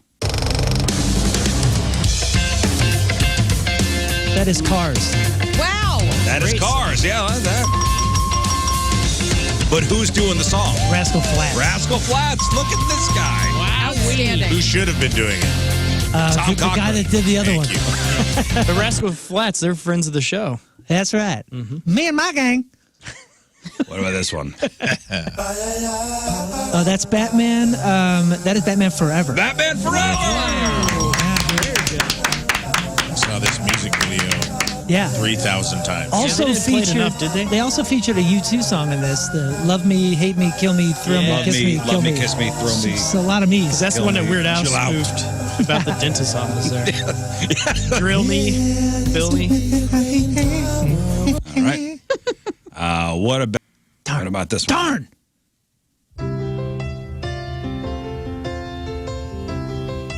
Is this Almost Famous? Almost Famous. Yeah. Wow. All right, so final one. What about this one? Silence. And that is your crap on celebrities. Celebrities celebrating a birthday today. Paul Dano. That's the Riddler in The Batman, and Paul Dano is incredible in damn near everything you see. He's 39. Macklemore's 40. Zoe Saldana is 45. Dirk Nowitzki. It's one of the greatest NBA power forwards of all time. He's 45. Ryan Hurst is 47. That's Beta on The Walking Dead. Jean Dujardin. Anybody know who that is? No idea. Jean Dujardin. Is he a magician? He is a French actor who won for Best Actor in The Artist. Oh. The Artiste. Never saw it. He is 51. Brian Head Welsh. Who's that? Corn guitars. That's right. 53. Mia Sarah. That's Ferris's girlfriend Sloane in Ferris Bueller's Day Off is 56. Paula Abdul is 61. Mark DeBarge. That's the trumpet and sax player in DeBarge. 64. Kathleen Turner, that is Joan Wilder in Romancing the Stone. Also the voice of the very sexy Jessica Rabbit in Who Framed Roger Rabbit. Kathleen Turner is 69. Ann Wilson, Hart Singer, is 73. And Felicia Rashad is 75. Also, Arthur Salmon Rushdie, this is the Satanic Verses guy, is 76. And I did not know the Top Chef host, Padma Lakshmi, is his ex-wife. Oh, yeah. No idea. Really? Oh, yeah. She's gorgeous. gorgeous, and he's not. Happens. Well, he got stabbed last year. Yeah, that was recent, right? Yeah, lost an eye. Yep. And when he drinks water, his little streams pour out. Like, yeah, he lost his eye. Gee whiz. In the Who is attack. this? Salman Rushdie. Oh. Today's porno birthday, which is being brought to you by Patricia's, where fun and fantasy meet, is Mercedes Ashley. And today's birthday girl's been in 141 fine films, including Bangin' in the Hood 3, Bangin' in L.A., Double Airbags 10, Foot Traffic 3, Mr. Marcus's Crazy-Ass Movie 2, and a movie called Rear Factor, okay? Instead of Fear Factor, Rear Factor. Oh, I see. Smut Peddlers, and who could forget her role in 2006's My Mother Loves the Brothers 2. Mercedes Ashley is 49 years old. That's your porno birthday. Those are your crappy birthdays, and that was your crap on celebrities. Give me just a tad bit of audio. I'm hoping this isn't the the full scene. It's just a song. Tell me what movie this is. Oh, no. What? Okay, do it again. Breakfast Club. Oh, okay. That's the end, right? Yeah, that's it. I mean, Easy one. Anytime I hear that, I just think of with the earring in his glove. All right, we're going to take a break. We'll come back and we'll play 3 and 5. We'll give away some fabulous prizes, including tickets to go see Bert Kreischer this weekend. His fully loaded comedy festival is over at Enterprise Center Saturday. So it's Bert Kreischer, it's Tiffany Haddish, it's Fortune Feimster, it's Big J. Okerson, it's Jay Farrow, Chad Daniels. So we got tickets for that. We got tickets to go see Fall Out Boy. That's Friday over at Hollywood Casino Amphitheater. We got tickets to go see Young the Giant on Saturday at St. Louis Music Park. And we got tickets to go see Ben Folds live at Stiefel next Wednesday. So 3 and 5, simple concept. Moon's going to give you a category. You name 3 things in that category within 5 seconds. 2 out of 3 categories right. You win your choice of prizes. Heads up. No ums or ahs to start your answer. No, say heads up on this one. I was out last week, and you guys, when you guys played this, and you guys came up with a whole bunch of them. No, we didn't play last week. Well, all I'm telling you is y'all came up with some of the hardest ones. So this Rafe actually did this list. So I'm going to use them, and I'm just warning you. Oh, some I was of like, these we are, didn't do it. Some of these are tough, yo. All right. They're tough. This is Rafe's list. You put that mojo on me, Ricky Bobby. What you mean? No. Well, I'm giving credit where credit is due. Oh, no, I like this is tough. Okay, This is tough. Good. I think they're adequate. It's tough, and I love it. Well, We'll these see tickets how are you good do. tickets, man. We'll see how you do. 314-624-3833 or 618-398-3833. 3 and 5 is next. So just a little behind the scenes here. We got 6 time fun facts coming up in just a little bit. The sex toy that Rafe will present to St. Louis is particularly filthy. Oh, good. Probably one of the most filthy things we've ever had for a sex toy of the week. Yeah. It's pretty brutal, but I thought in honor of Father's Day, it was the right choice. No, it's a great choice. And we're just doing some editing. We're doing some a little FCC editing work on for that the FCC, and that's fine. I'm new to this game, and it's good that we go over these things. Because I was about to flag us a few times. Let's just say. So I'm reading this. I got my pen. I'm just crossing things out. Yeah, you look like a third grade English teacher over there. I almost passed out from laughter watching you shake your head disapprovingly as you crossed out giant sections of what I was just going to read on the radio without asking any questions.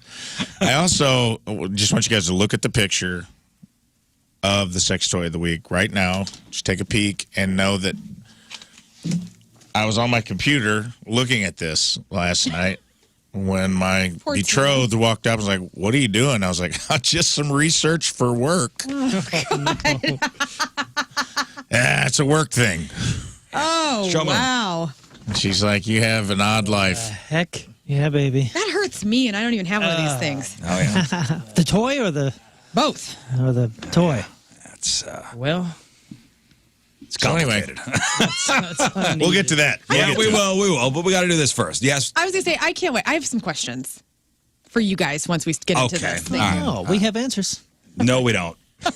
Well, We don't. One of you in here probably I do does. have. We don't. Well, I also have something when we read it that has popped into my mind that I can't unthink, and I want you all to have to think it too. Okay. All right. We'll get to that in a little bit.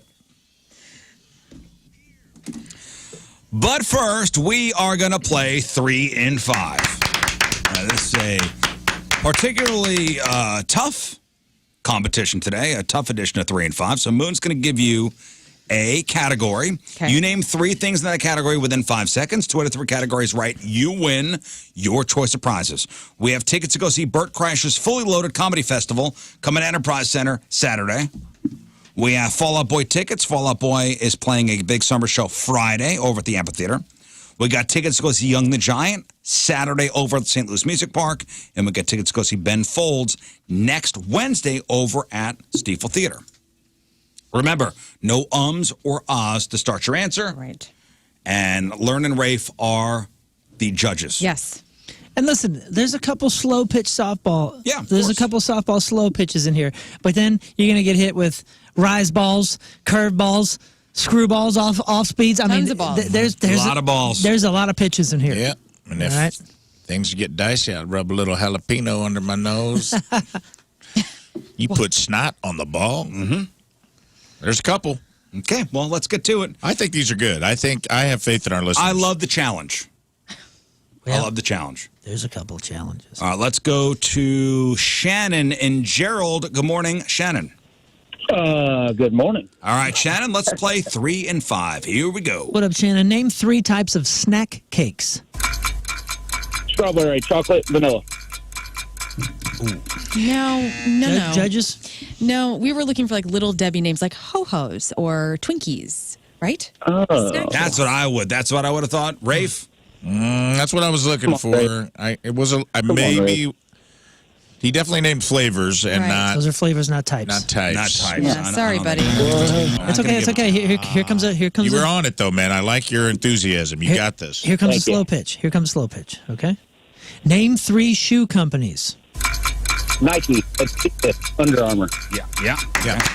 Nike, Adidas, Tracks. Under Armour. Yes. Tracks all the way.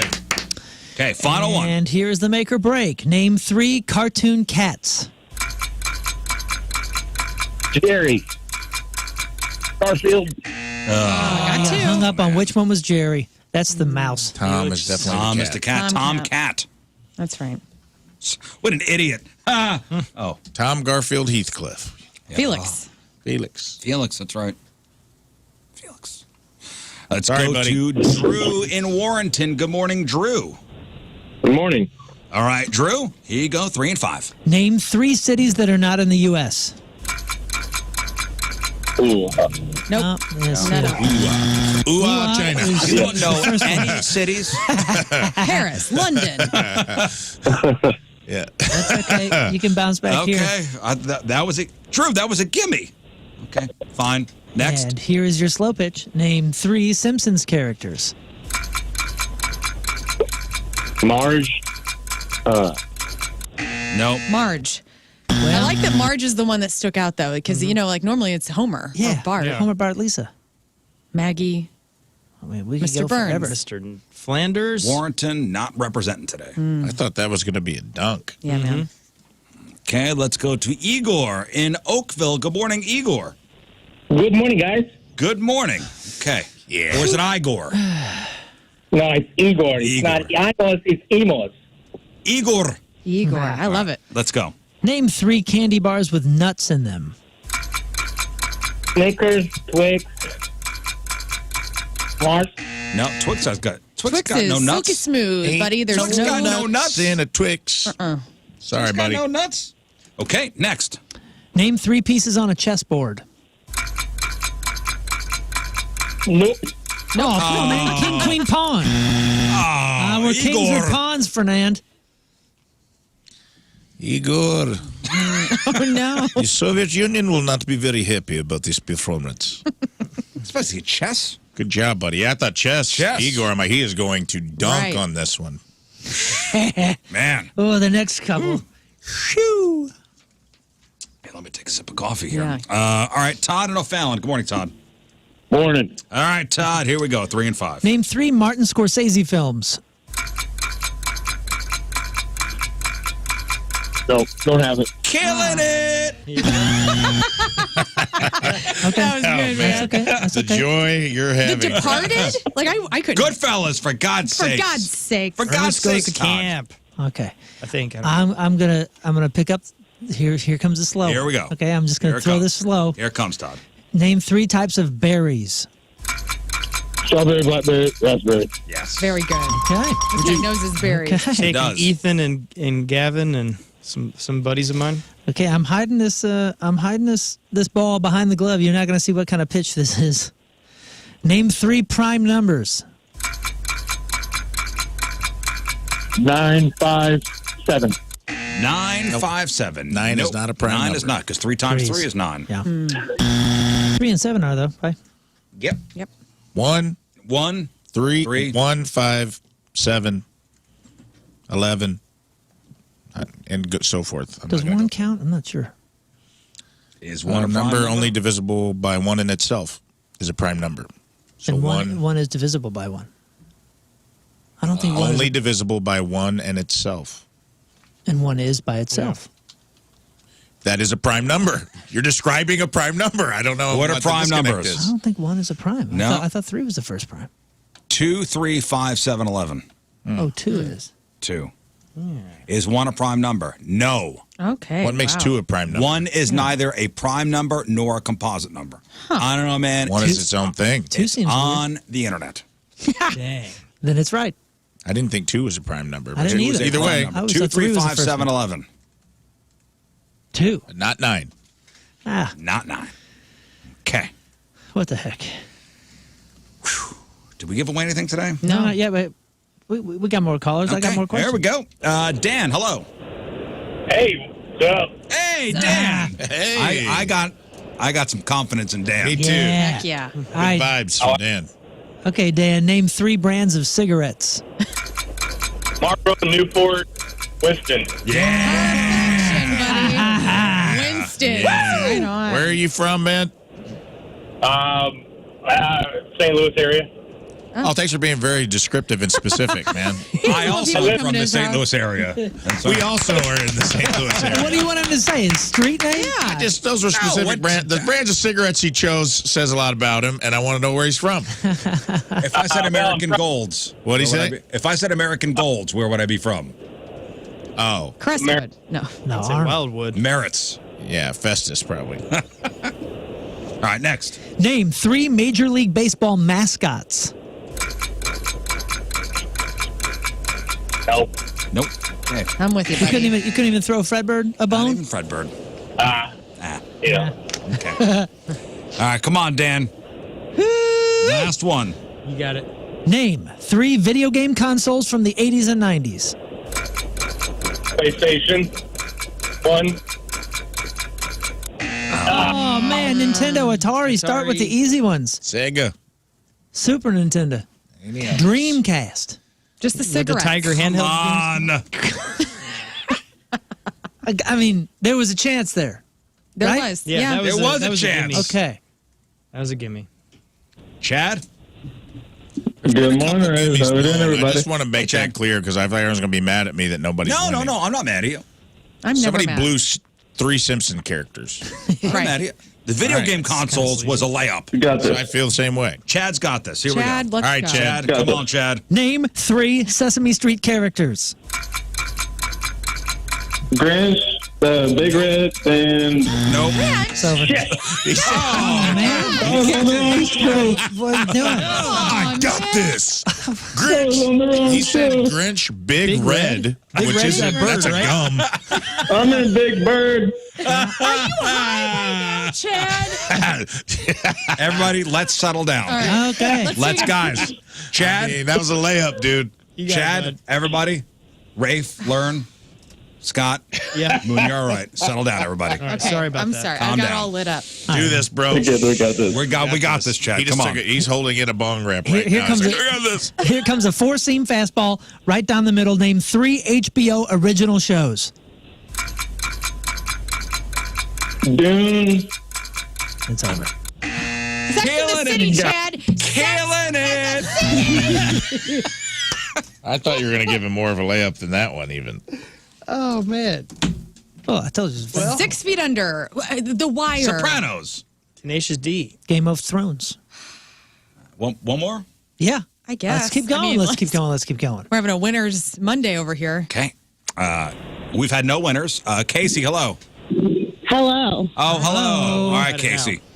Okay. Here we go. Name 3 car models made by Toyota. Corolla, Highlander, Sienna. Yes. Yeah, got it. Very good. Yes. Yes. Thank God. Casey. Finally. Clapping so hard. I'm clapping hard. I'm hard clapping. I for don't you, know. Casey. The other guy crushed cigarettes and then ran out of steam. Okay. Feel good about this, Casey. Casey. Make me look Here good. we go. This is Casey. this is not a lobber, but it's a change up. Name 3 toilet paper brands. Charmin, Scott, Angel Soft. Yeah. Yes. All right, Casey. Thank goodness. We have a winner. All right, should we press our luck and just do one more? One more. One more. Dare we go for a second winner? I'm feeling. Got Dr. Richard. Good morning, guys. Dr. Richard's on the phone. Oh, are you a real doctor, or did you just put that there? Well, doctor, you just got put in first class. Thank you. All right, Dr. Richard, here we go. Name 3 airlines. Southwest, United, Alaskan Airlines. Yeah. Very good. Wow. He All fought right. off. I I love could it. hear you choking back an man. Good job. Okay, Appreciate it. here we go. Name 3 names of different pitches in baseball or softball.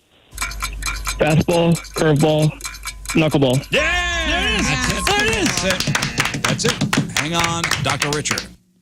That's it. We're gonna end there. Okay. Feeling Finally, good. 2 winners. Thank 2 God. in a row. That's Feeling it. That's good. it. We're gonna go to commercial. Right. We're gonna go to commercial. We're gonna come back, and we're gonna do 6-time fun facts. It's going to get nasty. It's gonna get nasty. Okay. Woo! Man, sweating. It is 8:21. It is Monday. Another look at your traffic and weather. Moon coming at you. Traffic brought to you by Worldwide Technology Raceway. There's still a lot of racing left in 2023 at WWT Raceway. IndyCar returns August 26th and 27th. Get your tickets now. Everything's looking clear as far as my screen goes, so don't at me if there is any traffic. Well, actually, yes, at me. Let me know what's going on out there because it looks clear. Your point forecast, skies gradually clearing into the midday and afternoon. Humidity is going to be noticeable, but not too bad. High of 88, low of 66. Right now it's 68 at the Point Studio. Your point forecast is brought to you by CarX Tire and Auto. All right, welcome back to the program. All right, here's a question before we get into 6-time fun facts. Would you rather be 30% smarter or 90% more attractive? Easy. Would you rather be 30% For you. smarter or 90% more attractive? I think it's easy for all of us unless we were 20. If we were 20, we should consider the attractive thing because it's just like how it could practically affect our lives. But now for all of us, who's not going to take 30% more intelligence? Right? I mean, come on. I think it's one of the this easiest is would you such a- rathers. 90% though, dude. What am I going to do with that? I would be hot as F. Yeah, but what are we going to do with that? Become a model. Yeah, you become a model, act. Like you get your body, like think about it. Your body is like in its most pristine place, like the strive that we all go for, like what we want to look like. You think look of at me, the if I mirror, got- it's like, But, yeah. but that's one of the few things I'd do me. That's one of the few things that somewhat is still in our control. To a degree, what's- your intelligence really isn't. What's the percent of this intelligence again? It is the increase. 30% smarter. See, that would make me like a C+ student, which is I think I'll take the looks. Well, Yeah. you know, there's that saying, you know, good looks can only take you so far, but what if good looks could take you 90% farther? Yeah. I want that upgrade in the airplane, man. What good would it be if King Scott got 30% smarter and he's like, he still doesn't have like he's like, I could read books. I don't read books, but I could if I wanted. Hey, I'm smart enough. the books now have words on them instead of pictures. It's pretty That's cool, true. man. Upgrade. I don't know, dude. 90%'s a lot, man. Listen, I'm already pretty smart, so I'll take the I don't know.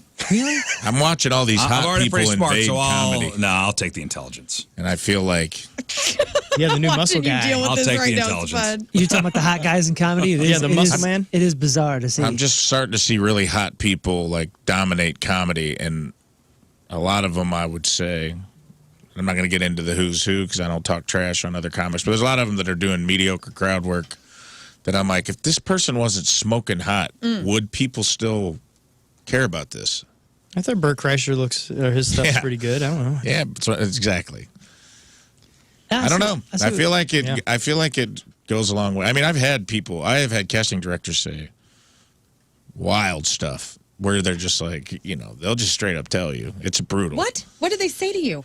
One of them told me to either get much fatter or lose 50 pounds because Hollywood's not interested in the uncle body. Oh my God. They Hey. like either go full fat friend, you got to go full like But did you appreciate that? Ralphie May. I'm not defending like you Did know, I appreciate Ralphie it? May. bad language. I'm just saying like casting directors have like such a lose job in this day and age. It seems, and like when they're Appreciate's a strong word for someone saying something like that to you. Yeah. yeah, but I'm saying like but if you're in Hollywood, you're in show business, and you're coming up to a casting Sure. director, and Sure. you want to know why they're not selecting you.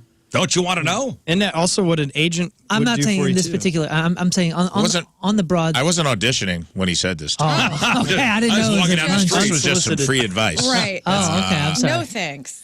He was like, honestly, man, he's like, I'd say gain 50 or lose 50. And I go, Okay, that's good Yeah, advice. but I think I an go, agent. why? And you have some striking features. Like you could be a handsome guy, but like you either got to gain 50, so you're clearly the fat friend. His words, not mine. Or lose 50 so people could see you as the leading man. He's Right. like, no one's hiring you. He's saying No one's hiring Uncle Bodies, is what he told me. He's saying be Kevin James or Adam Sandler. Mm-hmm. Pretty this, much. This is the way to go, Kevin James. This is the way to go, Adam Sandler. Yeah, but Kevin James just lost like a ton of weight, and he looks strange to me. He He's also going got to Adam be the Sandler. leading man It took a minute. in his True. shows. Took a lot of. Yes. you know. But Adam Sandler, I'm attracted to Adam Sandler like throughout all of his movies because I just love who he is. Come over here, baby, Scooby Dooby Doo. Yeah, I love I love how much he loves his wife and all that. Well, Scott, go ahead. I was to say, well, yeah, I mean, a good agent, or even if you have a coach or something like that you're working with that's training you, they're going to tell you the exact same thing way up front. It's like, hey, this is where you're at. This is what they look for in film. If you're the way your age right now, you're not going to book any roles. If you're a girl, you have to wait till you're 30. Like all these weird things. Yeah, we could also just stop doing that. yeah. As, but we as a society or we as a casting The director? film industry. Both. And But I feel like casting directors, it's like their job to be on the edge of saying, this is what we're looking for because of society. Sure. Well, wait, but casting Yeah, but if they're director's job is to do a character. So, like I go back to You like the either fit the Crow. category or you don't. Yeah, You fit right. the character or you don't fit the character. Yeah, but sometimes yes, if the character's being described as a specific type and body, but a lot of times it's just Frank. Character of Frank, 38-year-old man. Yeah, you don't fit the character. Why? But I don't know how this works. So doesn't the director tell the casting director, Just Sometimes. depends. like, here's what I envision Frank? Sure. Here's how I sometimes, think yeah. Frank There's is. usually or character descriptions. here's a couple examples of Franks I found. Yeah, and this, I mean, Here are the Franks I Here found. are the Franks I found. yeah, you'll send over your audition as well, and they'll sit there and they're like, well, we're looking for the specific thing, so they're just going to toss it out before they're going to look. So Yeah, my the point is they're just- 90% hotter, dude. Yeah. If you're a 5, you're almost at a 10. Yeah. So if you're a 6 or above, you're hotter than 10. Mm-hmm. That's going to open. And I'm sorry. The point I'm making is it is a societal thing. Hot people get stuff. Hot people get treated differently in society. Yep. Hot women get treated differently and hot men get treated differently. So if you're even above a 5, you're breaking the plateau of the top of the food chain, the 1% of the 1%. You've opened doors that Brad would not Pitt hot. otherwise be open. Yeah, dude. You're marrying a smart person. You know what I'm saying? Like Jeff Bezos' new fiance is like smoking hot, and like she married a genius guy. So boom. So sometimes you could be 90% hotter, and then you could go marry somebody that's really smart. Sure. But what if Jeff Bezos wasn't as smart as he is? Now he's got. But you know what I mean? So how do you think? That's How do an you think interesting one. America You made a went? good argument for the looks. How do you think America went? So the question was, would you rather be 30% smarter hotter. or 90% more attractive? They went How did attractive. America go? Hotter. We're totally a narcissistic society. We went hotter. It was very close. Was it really? It was almost 50-50. I mean, Wow. 53% of people said 53% went with the more attractive. I'm just like. So the majority, 53% and 46% went smarter. If it was 90% smarter, 90% hotter, I think people would go smarter. But because Oh, it's yeah, only yeah. 30%, I think people are like to Rafe's point, yeah, let's go ahead and skyrocket me into Hotsville. Yeah, dude. Like if you're building a character on Madden or NBA Jams and you're like, I could take this character up 90% in one category or 30% in another, you're probably going to take the 90, right? Like 20%, 20-year-old me would take the looks. But looking back, 42-year-old me looks back and says, where did I really miss opportunities that would have benefited my life? It's because I wasn't smart enough in those moments. Not because I didn't look a That's certain way. interesting, though, because like you would think the older you get, the more hot you would want to be, because people like also in this society, But this is aging expected. not Looks allowed. fade. But Yeah. this has been Looks Boone's expected. a hot guy too, so his opinion shouldn't even really count. Let's be honest. Everybody on this show is You attractive. never, you're like a hot dude. So it's like you could probably skate on the 30. So you're saying he needs a more Rest brain of power. us. Rest of us Can need a use. bump, We dude. want the hotness. Rest of us need a bump, bro. All right, well, thanks. All Let right, me be the front man for a while. let's do this.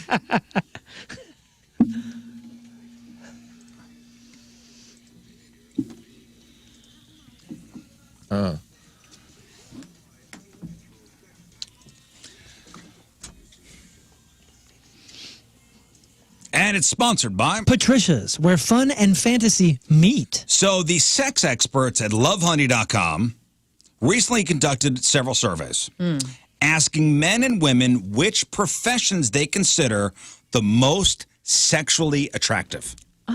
So which professions men and women consider the most sexually attractive?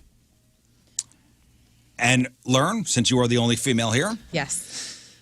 give me, in your opinion, the sexiest professions out there. And I'll tell you if they match up with what Love Honey discovered. Okay, like I'm just a Sexiest musician, profession. like a professional musician. Musician, yes, that is on their list. Okay, so I will tell you out of the top 10, 1, 2, 3, 4, 5, 6, that was 7th. Okay, I'm going lawyer. Lawyer was 10. Okay, Shh, look at you. surgeon. Doctor? Yeah. Okay. Doctor / Fourth? surgeon. Okay. Professor. Professor. Oh, first swing and a miss. Dang. Okay, let's see. Says a lot about you, though. Let's see. Who's hot? Let's go architect. Architect. You know what? What? Also, does that fall into builder? Yeah, I was thinking like construction or architect. Yeah.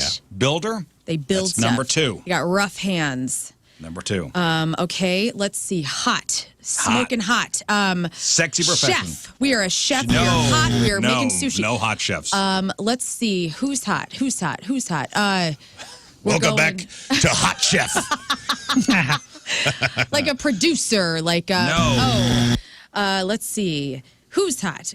Who's Is hot? a comedian on there? No, definitely Hell not. no. Oh. Definitely not. Yeah, every girl wants a funny guy.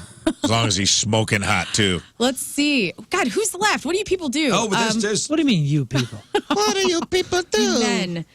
you're missing 1, 3, 5, 6, 8, and 9. Okay. Like a manager, hot manager. Hot manager. I'm at a loss. I've read out Was of doctor anybody- one category? Doctor was one category. Does that include veterinarians? No, there's another branch of kind of doctor in that profession. I'll say paramedic is number 6. Ooh, yes. Firefighter would be my number 1. That's number 1. Of course it is.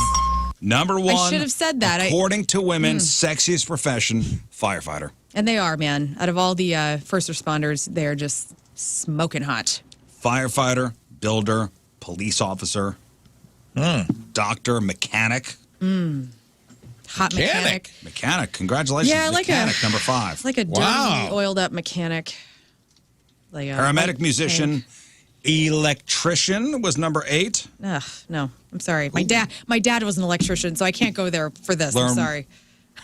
Would you like to apologize to all the I will. electricians out there? I will. Your brains are great. I just Here I can't. come the emails from the IBEW in memoriam. No, I'm sorry. It's just I don't know. My dad was an electrician for a while, and so For a while. daddy issues. You know, he was a coal miner, electrician. He was a janitor. Those things to me will never be in the hotness factor for me. I'm sorry. The other one you're missing is farmer. Oh yeah. Farmer. All right, fellas. Cowboy wasn't in there, huh? Guess that's technically not a job. Should be. I mean, it is a job. but- Number 11 was sexy cowboy. Rodeo man. All right, so for men, what did men say the sexiest professions are? Nurse? That was number 2. All right. Nurse was number 2. All right. Oh, professional soccer player. No. Okay. Well, I'm on the board. Lifeguard. Lifeguard, no. Teacher. Teacher was number 4. Doctor. Doctor, number 7. Lawyer. Lawyer. Exotic dancer. No. Ooh, at this point, Go ahead. I would say CPA, accountant. No. Number. Damn it. No. That would be low. Fitness trainer. Some sort of. Nope. Peloton Really? instructor. No. Yoga? Nope. No. Oh, okay. Fitness anything. Wow. No fitness anything. Good Police for us. officer. Look at you Look guys. how far we've yeah. come. Good for men. Sexy. The number one is The fact that exotic dancer and yoga teacher aren't on there says that we've come a long way. number one. I never would have thought. Is there like a stepmother, professional stepmother on there? Because you go to Lot of porn, Pornhub.com yes. and No. it's a freaking Chef? nightmare. Oh, yeah. I was like, what? That's your. It's catered to your Google No. search. No. number one? Number one. Just give us a hint. I don't want to. Yeah. Yeah, I hint don't want us to up. swing and a miss on number one. Well, I want some more guesses. Give me some more guesses. Okay. A hat salesman. Hat. No. Librarian. Salesman. No. Ooh, that's a good one. Hat salesman. Entrepreneur. No. Mechanic. Astronomer. No. Oh. Astronomer. Receptionist. Scientist. Flight attendant. I'll give you secretary. Number three. Okay. Somebody did shout out the number one answer. Flight attendant? None. attendant. Flight attendant. Flight attendant. Why? Is that because they're gone half the time? Yeah, the Mile High Club, gosh. baby. Let's go. What does that mean? That's mean. What? Why does Especially after Father's Play dumb now. I'm saying- 30% more intelligent. I'm saying, did people say that because some sort of joke where they're like, oh, they're only I don't know. It just said. they're only home Men, half I the just week. think What there's a lot of- profession do you find sexy? Flight attendant was the number one answer. There's a lot of beautiful women in the skies. Oh, In okay. disguise. You know what I was thinking? For some reason, I was thinking of for a spouse. And this was Oh, no, this that's was just a not question for a guy. Oh, okay. Well, Actor was number five. maybe that's it, Actress was going to be. and maybe that's yes. it too. The sexiness of the flight attendant is like it's usually like a casual encounter, Maybe. or Police officer. expected to be a casual. Police officer number six. Bartender. Maid. Oh, yeah. That, all right. We're still in now, there. now we're going. Things have not changed. Now we're going back to Pornhub. Yeah. And All right. singer. I was like, there was way fewer Pornhub things than I thought. Secretary was kind of in the Pornhub category. Now there was one profession that ranked last for both men and women. And both? Both men and women had this as the least sexy profession. Politician on any of these? Yes, that is in the least sexy side of things. All It's right. interesting. Demolitions Web expert. developer, politician, marketing executive, and designers were on the least sexy side of Really? things. But the least sexy for both men and women. And probably the people that wield the most power. Plumbers. I mean, They wield a lot of power. they are powerful. They are That the is a most powerful profession out Yes. there. Control the throne. When the world shut down, what did we go for? Toilet paper. These plumbers are That the is ones a who good rule. answer, but it's not what we're looking Okay. for. Air traffic controllers. No. Politician. No, yeah, We already said we've politician. covered a lot of ground here. Judge. Oh. Maybe it's the robe. Yeah, the robe sucks. That needs to be updated. Well, this person's been And those white wigs they wear. sentencing people Right. and judging somebody. You don't want them coming home to you. They're going to come home and be like, hey, listen, have you taken the trash out? You are sentenced to 3 weeks. yeah, it's so annoying, right? Like to be married to one of those people. All right, ladies and gentlemen, What let's do you mean talk. these people? Those people. Let's talk dong. Okay, we're going to talk dong for a second here. Scientists have gone to the trouble of ranking average penis sizes around the world from biggest to smallest. Okay. So a team of German researchers combed through more Oh, than of 40 course. different studies. What? Well, I mean, they're not going to. The people that are mining for the data aren't going to come up with any bad data for themselves. are they? No. They weren't number one. They weren't. Germany wasn't number one. Let me guess. Number 3, comfortably in the top 3. No. All right, good for them. I'm telling you, you would never guess these countries. So a team of German. I'm just explaining how they went through this. So they went through more than 40 different studies. Okay. Wherever possible, they avoided using studies where men had self-reported their penis sizes. Okay, because obviously research suggests that guys tend to fudge their actual sizes because they're trying to attain unrealistic standards. So these are studies that men were not asked what their own penis sizes were. Okay. So we've set the bar that this is a fair fight. Yeah. So the number one country. Okay. What? No. I'm just curious to see where this goes. The number one country on average Get the drum roll going, man. measured Norway. almost 7 inches from root to tip when at attention. And you said this is unexpected. Root to tip. What's the root? What does that mean? The base? I mean, I don't have one. What? Sure. I mean, Well, you got to remember there's 2 bases here.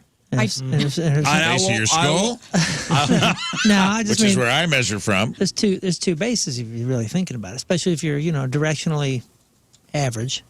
It's there's a base up here, there's a base down there. You see what I'm there's saying? actually a tie for number one, biggest penis in the world. Somebody's phone's going So, off. I mean, think that through, right? So if most folks are kind of Wait a like minute. this, right? We'll get to the measuring.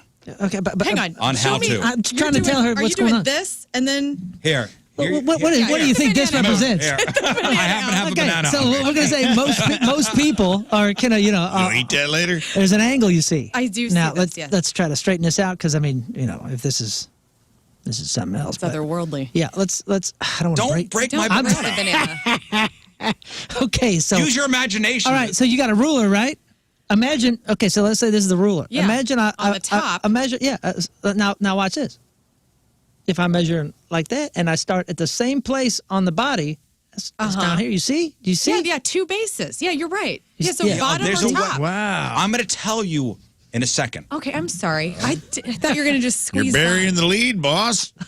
I'll hold on. To this. 7 from root to tip. 7 from root to tip. These 2 countries are tied. I'm going to hold on to this for you just in case I need it again for another illustration.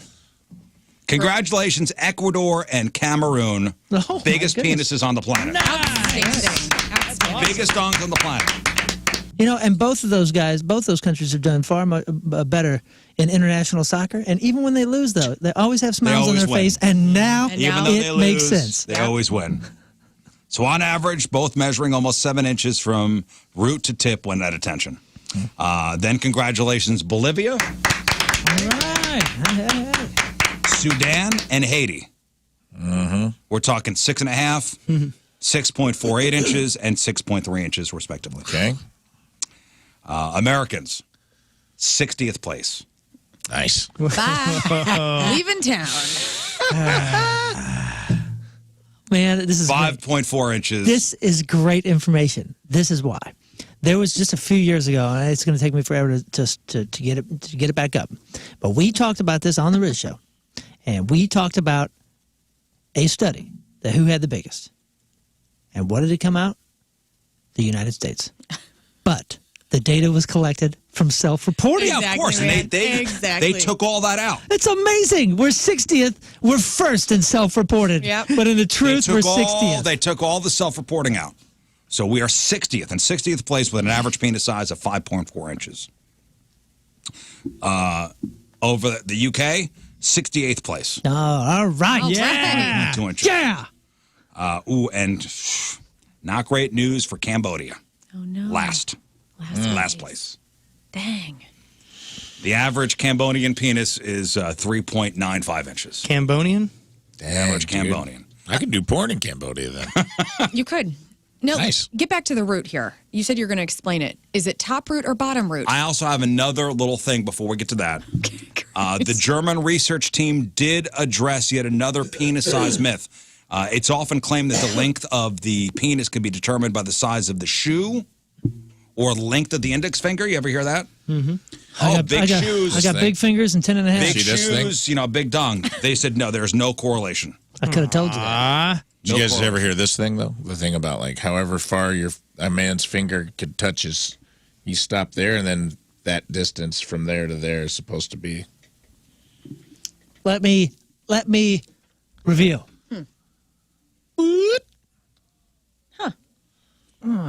That was always the I thing. don't know about that. For those Okay. of you listening, All right, Lern, this is here we go. Everybody's This is, doing a hand thing. don't worry about This it. is we're going to get into the meat of it here. This is what I came here for. So the research team had a couple pointers for how to correctly measure your dong. And this is what they wrote. In principle, the length is always measured on the upper side from the root of the shaft to the tip of the glands. This is the rounded part forming at the edge of your dong. If there is a fat pad above the root, This may be slightly pressed in during measurement. Fat Pad. Slightly. What a cool band name. Fat pad. Slightly pressed in during measurement. Okay. Slightly. I will crush my own spleen during that measurement. If you are trying to measure the Pressing in. if you are trying to measure the circumference, it's usual to do so at the root. Okay. So that's from the top. All right. There's probably one guy out there who's got a weird dong that gets wider as it goes, though, right? The guy's like, I don't want to measure the root. Yeah, what are you doing? Upper side from the root, so where it attaches to your body, to the tip. The top, Okay. though. From the top. You don't get to push the boys back and do a bottom measure. No. That's what you're saying. All right. This is science. I don't know my African geography here. You said the number ones were, what was it? Ecuador And? Cameroon. Cameroon. So Cameroon is right here in this, like, armpit of Africa. A lot of South American countries, bud. Right, but Cameroon. So then you said the doing all that smallest was salsa dance. Cambodia? Cambodia is the smallest penises Where is Cambodia? in Asia. It's south. I Yeah, know, Near very far Vietnam. south. Where I'm seeing Asia. I'm trying to see how far. Oh, okay. I see it. Cambodia, Vietnam, Laos. And farther also, than I thought. according to science, there is little point in getting out a ruler to measure a flaccid dong. Okay, because a flaccid dong can vary a lot depending on the temperature of the room. A lot of factors come into that one. Man, I'm trying to just put pins on the map to see if there's any, like, great. I mean, He's getting out string. Can we and follow? he's, Can we follow Pangea here and he's figure getting out out red yarn. what and happened? Connecting. And it seems random. Yeah. Ecuador, Cameroon, Bolivia, Sudan, and Haiti. Ecuador, Cameroon, Bolivia, Sudan, Haiti. That's the top five. The next question is it cultural? Is it cultural somehow? You know what I'm saying? Like the Greeks, they like you see all the statues, and they're not like super well built, if you know what I'm saying. And it's because they valued small wang because it meant large brain. Like you were valued for your Small intelligence, wang, and that large brain? that like represented like this is not what you were built for. You were built for the mind, right? It was like a big thing. It was like a cultural That's thing. my Now- thing, yeah. Now whether ancient Greek ladies were looking for guys with minds or not, I'm not sure. knows? But I wonder if there's like a cultural thing with it. You know. I'm sure. And, I was going to say diets as well. I wonder if that has any effect. I would bet What? it's more of a Genetics? The diet matters. Tell me what I'm it's supposed more to of be eating. a generational like. It's I would. genetic. I'd like berries. to know what the average height is in a lot of these countries too, because a Great lot point. of Oh, yeah. sometimes I think like certain countries have like It's all taller, more genetics. lanky people. It's genetics, Genetics. but Yeah, scientifically, you basically glazed over the fact that growers and showers is scientifically factual, right? Yes. Okay. Oh yeah, we talked So about do that. not measure flaccid No. because there is, again, a lot of factors that go into, Right. Yeah, it's not the same game. yeah. Not the same game. Sometimes, yeah, some gifts are wrapped nicer. Mm-hmm. You know what I mean? So Like only some- measure without attention. Okay? All right. Any more questions, Lern? We've got the banana. Got the banana. You got the banana if you need. Okay, so now I know how Really to measure squeezing a that penis. stress ball. Yeah, I know. Like, You're all stressed I out. got to do something with my I'm so hands during this conversation. no, I think that's good. Now we know. Now Get it. Hit it. hang on. What's the square root?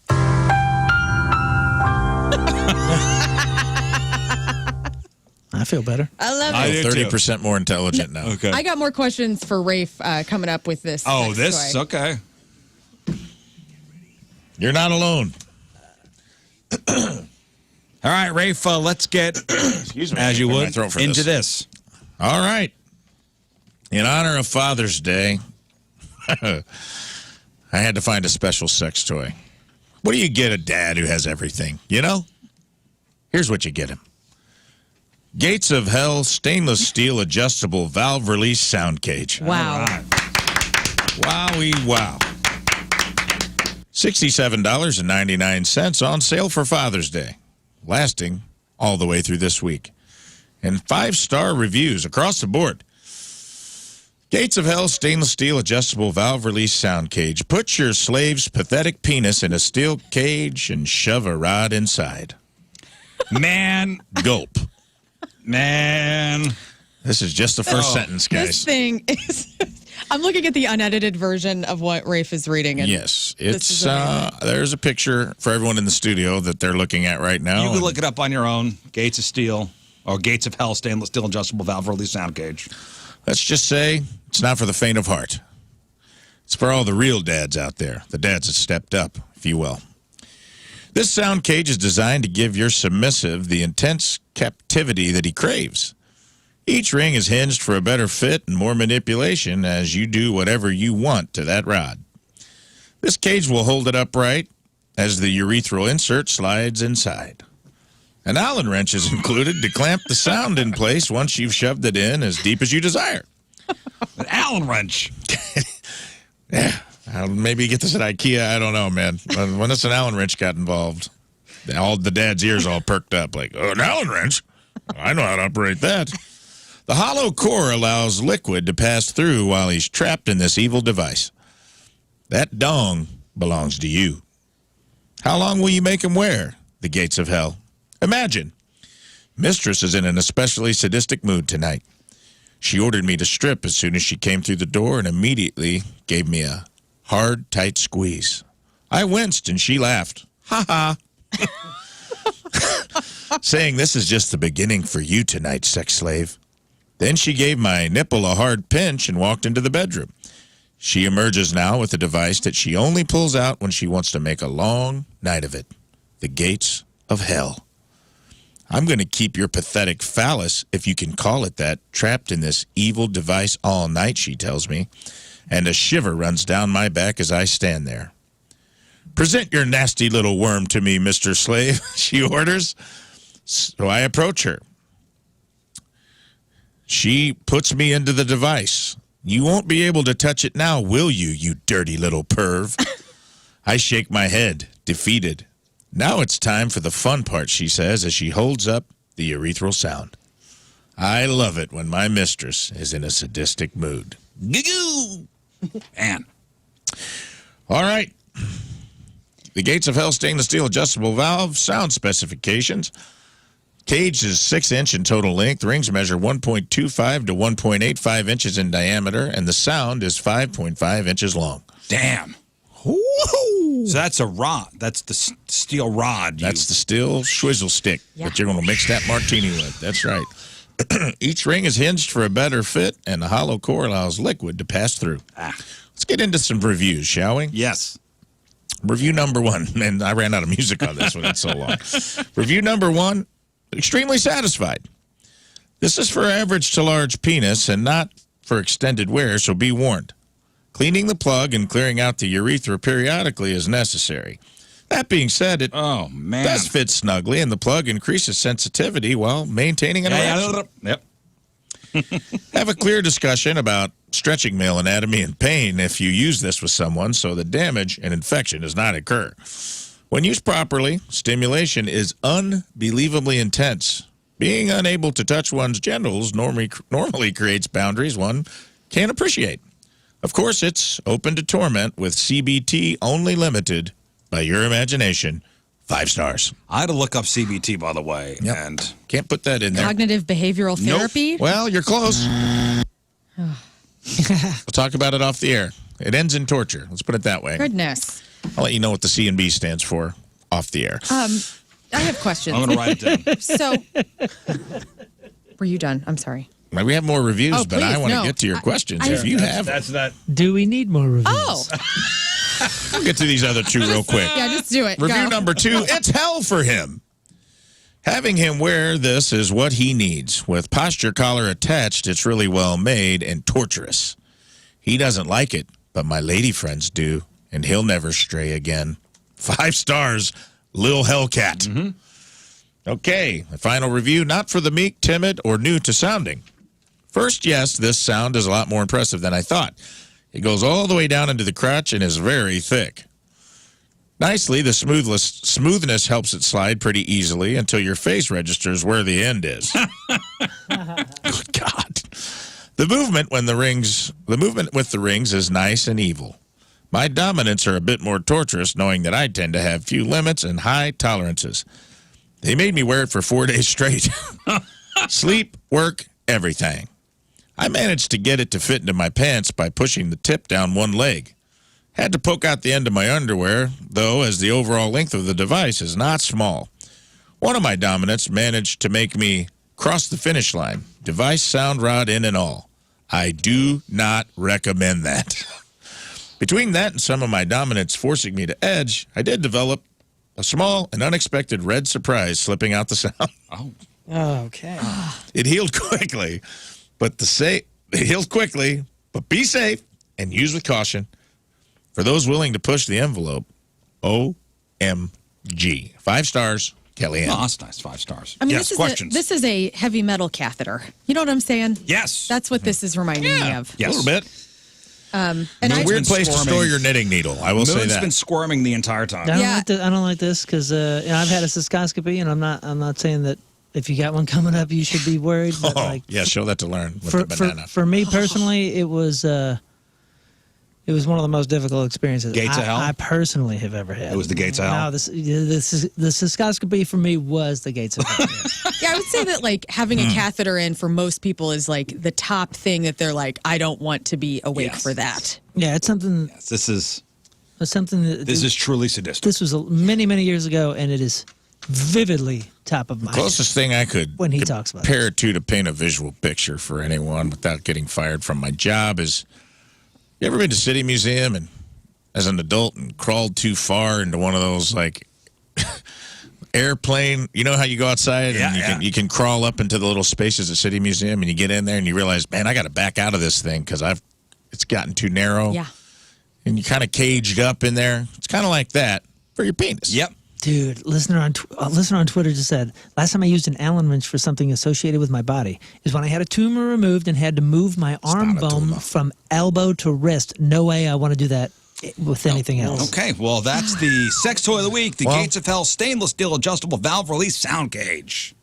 What were your questions? Well, I was just going to say, like, what is, like, I don't get anything about this. Like, looking at it, it just looks like it is nothing but painful. And I guess that's the pleasure part of it, right? That's the point of it. And that's my thing. And I want to, you go ahead. I was going to say, and then does it have like a ring that locks around the base? Oh, yeah. Behind you're the locked guys? in? Yeah, do you see the lock? You put a lock on it. Once you lock it on behind the, once it's behind the berries, you lock it on and the twig is stuck. Yeah. And then once the twig is stuck. And then. You know when you got those things you stick in corn cobs so you don't get your fingers all buttery? All right, we got to move on. All right, hold on. I got to talk about something quickly. I got to put it in your head. 10% of people, I looked this up, and you guys think you got it bad. I had to look through all the reviews to find these. Okay? And then go to sleep last night. Have panic dreams all night. 10% of the population is into BDSM. Yeah. Approximately. Some form. So I started thinking about this. A lot of people were talking about wearing this to work.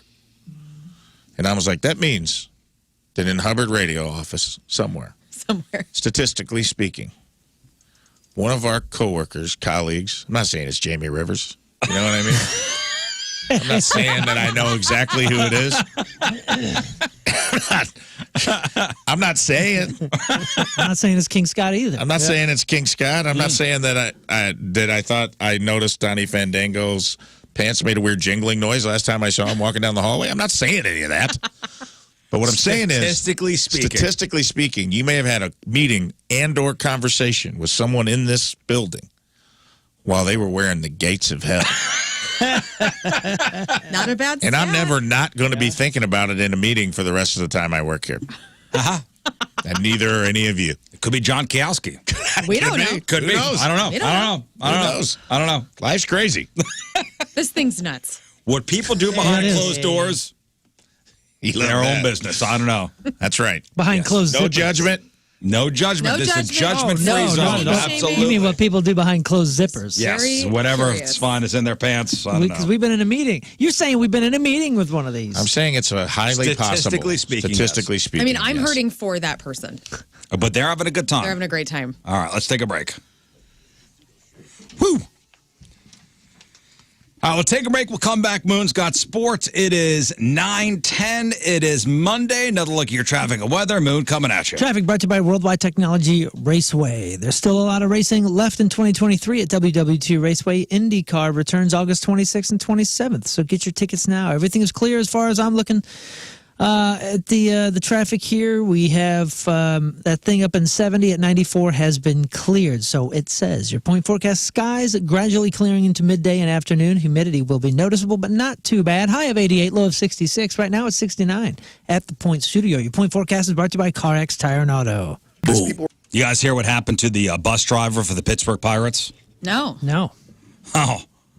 Charged with DUI while driving the team to Milwaukee. Wow. He got pulled over. Oh, yeah. With the team in there. Well, and here's the crazy story. So they were in Chicago. The Pirates were in Chicago playing the Cubs. Or the Cubs and White Sox. I don't know which one. But they were driving to Milwaukee. How far is Chicago to Milwaukee? It's pretty close, like 40 minutes maybe. Not far. It's not far. Not enough beers? Not enough to get, not enough to get on a plane. Mm-hmm. Not far enough to get on a plane.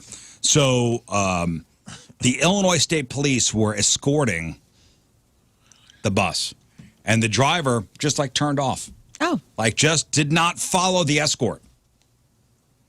That is red flag number one. Yep. They were playing the Cubs. So the state troopers were like, this driver is acting weird, not driving correctly. And, they wound up pulling the guy over. Can you imagine going on the bus and saying, hello, sir. Hello, Pirates. Can I have your license, please? And, I mean, if I was on that bus, I'd go, no way this is happening. Right. Wait a second. Why are they getting his license? Why are they cuffing the guy? Yep. He was drunk? He was drunk. Yeah, they said during the escort, the bus driver, 61-year-old Ronald Funderburk, was not following the escort and was traveling away from the escorting officers. All you have to do is just follow the officers. Right. That's it. You were Dude. golden, And you're gonna dude. be fine. That's wild. Hey, just so you know, I've had a similar scenario. I had been on a bus on tour and had 3 drivers arrested. 3 drivers arrested mid-drive. One of them happened at a border. That was a fun one. Okay, Scott was there. He was not allowed in Canada, but he tried anyway. Right, yeah. Roll the dice. Yeah. Wow. And by the way, this was at a point where we had been with this driver for a couple of years, and he had been in Canada with us multiple times. But whatever stop this was, they said, no, this guy's got a record or something. I forget what it was. And then another one in the middle of the desert, dude. I think we were in Arizona or someplace. We were in the middle of the desert, and we woke up to our and remember the bunk area has doors on both sides. So if it's nighttime or it's super early morning, everybody's sleeping, it's still dark in the bunk area. Yeah. And it was a ding ding ding, like big old metal flashlight ding ding ding on the thing, and then A knock with authority. yeah, we had Star Trek doors, so he didn't know how to open it. So somebody gets up and is like, why is he knocking on the door? The driver stopped the bus. We hit the button, the door opens as a cop. I was like, whoa, hey, what's going on? He's like, you got a CDL, man? I said, yeah, and he goes, good, come up here. So I'm in my underwear, and I come your up. skivvies. Yeah, and there's a cop, and I was like, I'm doing this. I'm like, oh, yeah, what do you want? And he's like, yeah, we arrested your driver. You need to follow me. It's like, what? He goes, yeah, you need to follow me. We're the closest town, our station, whatever we're bringing to is about 45 minutes down here. You driven a bus, right? You got a CDL? I said, yes, sir. He took my license. I'm pretty sure. And now I'm being watched. And so now I'm driving a bus. Haven't driven a bus in a few years. Man. And the band's your undies. And the band's sleeping. I'm in my PJs. and I drove and followed the guy. And then the greatest part, dude, is I watch him take our driver out of the back of the squad car, cuffed. They walk him in. And then he says, yeah, you're going to have to turn around and parallel park between these 2 cop cars. And I got a full-size bus. I got a Prevost. And a 15 or 20 foot trailer. So I got 60-something feet. Man. And I parallel parked this bad boy like I was taking the test. It was the greatest. Yeah. It was awesome. And he was sitting there like How this. many tries, though? Thinking, seeing some tattooed How many guitar tries? player. What? No, bam. One try? Unreal. Of course, one try. You crazy? I was We like, got a superhero over pretty here. sure I walked What are you, outside a with my superhero? arms in the air. Oh, my God. I felt so good. Turned out. Because, by the way, we still didn't know why he was arrested. man. This whole time, people are waking up and they're coming up going, why are you driving a bus? Where's so-and-so? We didn't know. turned out he had a speeding ticket in Iowa, driving a bus like 90-something miles an hour in a 60, and it was like this big deal. So there was a warrant out for him. Yeah. So they pulled him over for something else, I forget, and then They got him for that. you know, Thank all, goodness you were there, all man. the alarms. But hey, this is a great driver. We love this guy. We got him out of jail. We had to What spring happened? him. What happened to old Ron? I hear he's driving for the Pirates. You almost said his name, but yeah, he's. We bailed him out and said, "Let's go." Cost us some money though. All right, let's do sports. All right, Moon, what do you got? Well, hometown hero David Freese notified the Cardinals that he would be declining the induction into the Cardinals Hall of Fame. It's big news here, man. Yeah, so he said no thanks. Yeah, after months of wrestling with his decision and comparing the view that he had of his career with the Cardinals against the careers of peers and players he considers the organization's all-time greats, he told the organization that sometime last week that he was going to decline, and they announced it on Saturday. Well, so I, reading up on this because I'm fascinated. So Me too. Super fascinating. And you know what? I think it's a really, really classy move. Do I think he should be in it? I do. There are conflicting opinions on this. Like, hey, man, it's the fans voted him in. So if the fans want you in, you should be, sorry, you got no choice. You're in. The other opinion is like, hey, man, he knows what his career was. He doesn't think he could stand amongst the greats in Cardinal history. He's a good dude, and he's a pretty contemplative dude, too. So I bet you, it says he wrestled. I'll tell you his quote. Go ahead. No, go ahead. I have a theory because I've seen both. It shows you the fickle nature of the masses, where it's like he's damned if he did, he's damned if he didn't. Well, the one quote I saw was, David Freese ain't about no participation trophy. What? Yeah. How does that have any sort of relevance here? I looked him up on Twitter because I didn't know what was going on. Obviously, like I know the home run that did it for Game 7, all that stuff. Yeah. But I looked it up, and this is the first time that a sports figure has tweeted, and it went directly into my soul as something that I understand and that I felt like was for me. He says, "Thank you to all the people that have zero opinion one way or another. You know how to live your life. Enjoy the rest of your summer." Exactly. Jesus. And I thought to myself, this is my sports tweet. Yeah. I think that's at the root of all of this. He said this. This is something that I've given an extreme amount of thought to, humbly, even before the voting process began. I'm aware of the impact I had helping the team bring great memories to the city I grew up in, including the 11th championship. But this honor means more to me. He said this in a team release. I look at who I was during my tenure, and that weighs heavily on me. The Cardinals and the entire city have always had my back in every way. I'm forever grateful to be a part of such an amazing organization and fan base then, now, and in the future. I'm especially sorry to the fans that took the time to cast their votes. Cardinal Nation is basically the reason why I've unfortunately waited so long for this decision and made it more of a headache for so many people. I feel strongly about my decision and understand how people might feel about this. I get it. I'll wear it. Thank you for always being there for me. I am excited to be around the Cardinals as we move forward. Jose Oquendo, the owner's choice for induction, Max Lanier, and the Red Ribbon Committee selection will be the class of 2023. The Hall of Fame weekend, by the way, set to begin August 18th. Great. I saw a lot of criticisms of him for like, well, if you knew that that's how you felt, why you could have stepped down before the voting. He was wrestling with it. He said, I think, hey, man, I honestly think, and you and I talk about this a lot, man, I think this is a direct result of trolls, of people making somebody feel like they don't deserve something, to where he just finally was like, this isn't even fun anymore.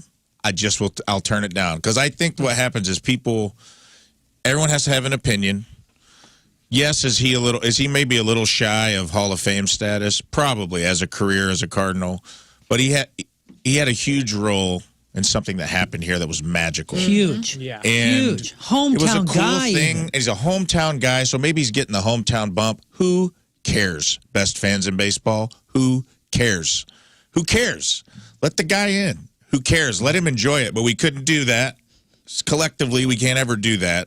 So everyone had to crap on him and say he didn't deserve it. And he's seeing all that stuff. And yes, you have to be thick-skinned when you live in the public eye, and I get all that. But when people say stuff, it does affect you. And I think he was just like, dude, this sucks. I don't need this. I don't need this. It sucks. I Keep don't need it. this. I think, you know what? I think you're right. Yeah, I think people it had ruined it for him. That's what I think happened. I think he And it saw all sucks the because- negativity around it and was like, dude, It sucks whatever. because for this organization, and especially if you were around during that time, Sure. His role was so, like you said, this was magic. This is otherworldly, and he played such a part. A historical franchise to have one of the biggest moments in franchise history and be a hometown guy. I think he deserves it just for 100%, that. 100% he But deserves I think it. you're right, Rafe. And a class act for saying it how he said After it. it was announced, he took a lot of heat. Tons of it. And he's like, I don't need this. I'm retired. I got a family. What does he live in Texas now? Mm-hmm. I don't need this. I'm just going to do my thing. Yeah. I mean, he was living that wild life when he lived. I think the reason he left, I think being a hometown guy is why he left the city. I think he has said that. He's like, dude, I was around like my friends from high school, and I was going out every night, and I was just partying real hard, and like I needed to get out of the city I grew up in. And good for him. Start his life. And he did that. He took control of his life. He went and he had a good career somewhere else. And it's like, it just bums me out that we couldn't, the best fans in baseball, how can you not be a fan of a hometown guy who hits the game-winning World Series clutch play? More than just one, too. More than just one, the but triple one as well. Big one. One that I remember vividly. And I'm just like, you couldn't let that guy enjoy it. Right. And that bums me out. Yeah. Well, let's see. Playing on Father's Day for the first time since the birth of his child, Arnold homered on his first swing as a father on Father's Day. And he won it for the Cardinals with a homer on his last swing of his first Father's That was nice. Day. That was cool. Cool to watch. Cool. Cardinals won 8-7 against the Mets on Sunday. Got a streak. Yeah, that's right. Arnold has 2 home runs, 3 RBI game launched the Cardinals to their first series victory since May 21st. That seems like a while ago. Cardinals play the Nationals today for a little, how do you call it? The day baseball? Oh, day baseball.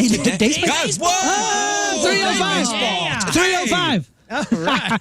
I got some XFL information I'm going to put up on there, how much money they made / lost on the blog. I'm going to talk about it tomorrow, but right now I just want to talk about it was 1-1, 1-1 in Nashville, and then Kyle Hebert, who had moved from left to right back at halftime, was called for a foul in the box. That led to a PK, and it got him ejected. 5 minutes later, City SC gave up another goal and lost 3-1 before a sellout crowd in Nashville to Nashville against a really good team. The sellout included a good number of City SC fans who made the trip, so kudos to them. City plays again Wednesday at home against RSL with a 7:30 start. And I'm Moon, and that's your sports because Tony Perkis eats success for breakfast. Nice. All right. Thank you, Moon. Quick You're break. welcome. We'll come back. Headline Hooshe. It is 9:32. It is Monday. One final look at your traffic and weather. Moon coming at you. Traffic brought to you by Worldwide Technology Raceway. There's still a lot of racing left in 2023 at WWT Raceway. IndyCar returns August 26th and 27th. Get your tickets now. Everything's looking clear. What a beautiful day. Your point forecast, skies gradually clearing into the midday and afternoon. Humidity is going to be noticeable, but not too bad. High of 88, low of 66. Right now, it is 71 at the Point Studio. Your point forecast is brought to you by CarX Tire and Auto. All right. One final thing. Brought to you by Moritz Royce Jewelry, the official jeweler of the Rizzuto Show. So let's go to Mesquite, Florida. I think I'm saying that right. It's about a half hour west of Orlando. Sounds nice. Last week, cops were called to a Dollar General on a report of a naked woman in the parking lot.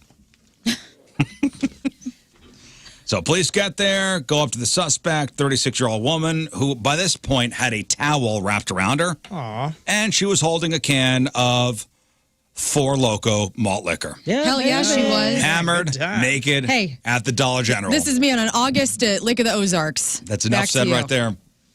So when asked why she was, not wearing any clothes, just wearing a towel, she says, walking around in public with only a towel, that's normal. Was she drunk?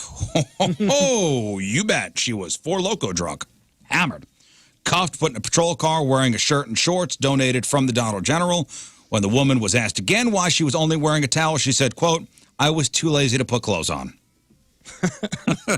She was arrested on 2 counts of lewd or lascivious exhibition. So there you go from Florida. Mascuta. Drunk, Four Loko, Dollar General. Best There you go. friends. Recipe. Today's Headline Hooshe. All right, that is it for us. Thank you all for tuning in. Had a fun Monday. Yeah, flew. Flew by. Here we are. It's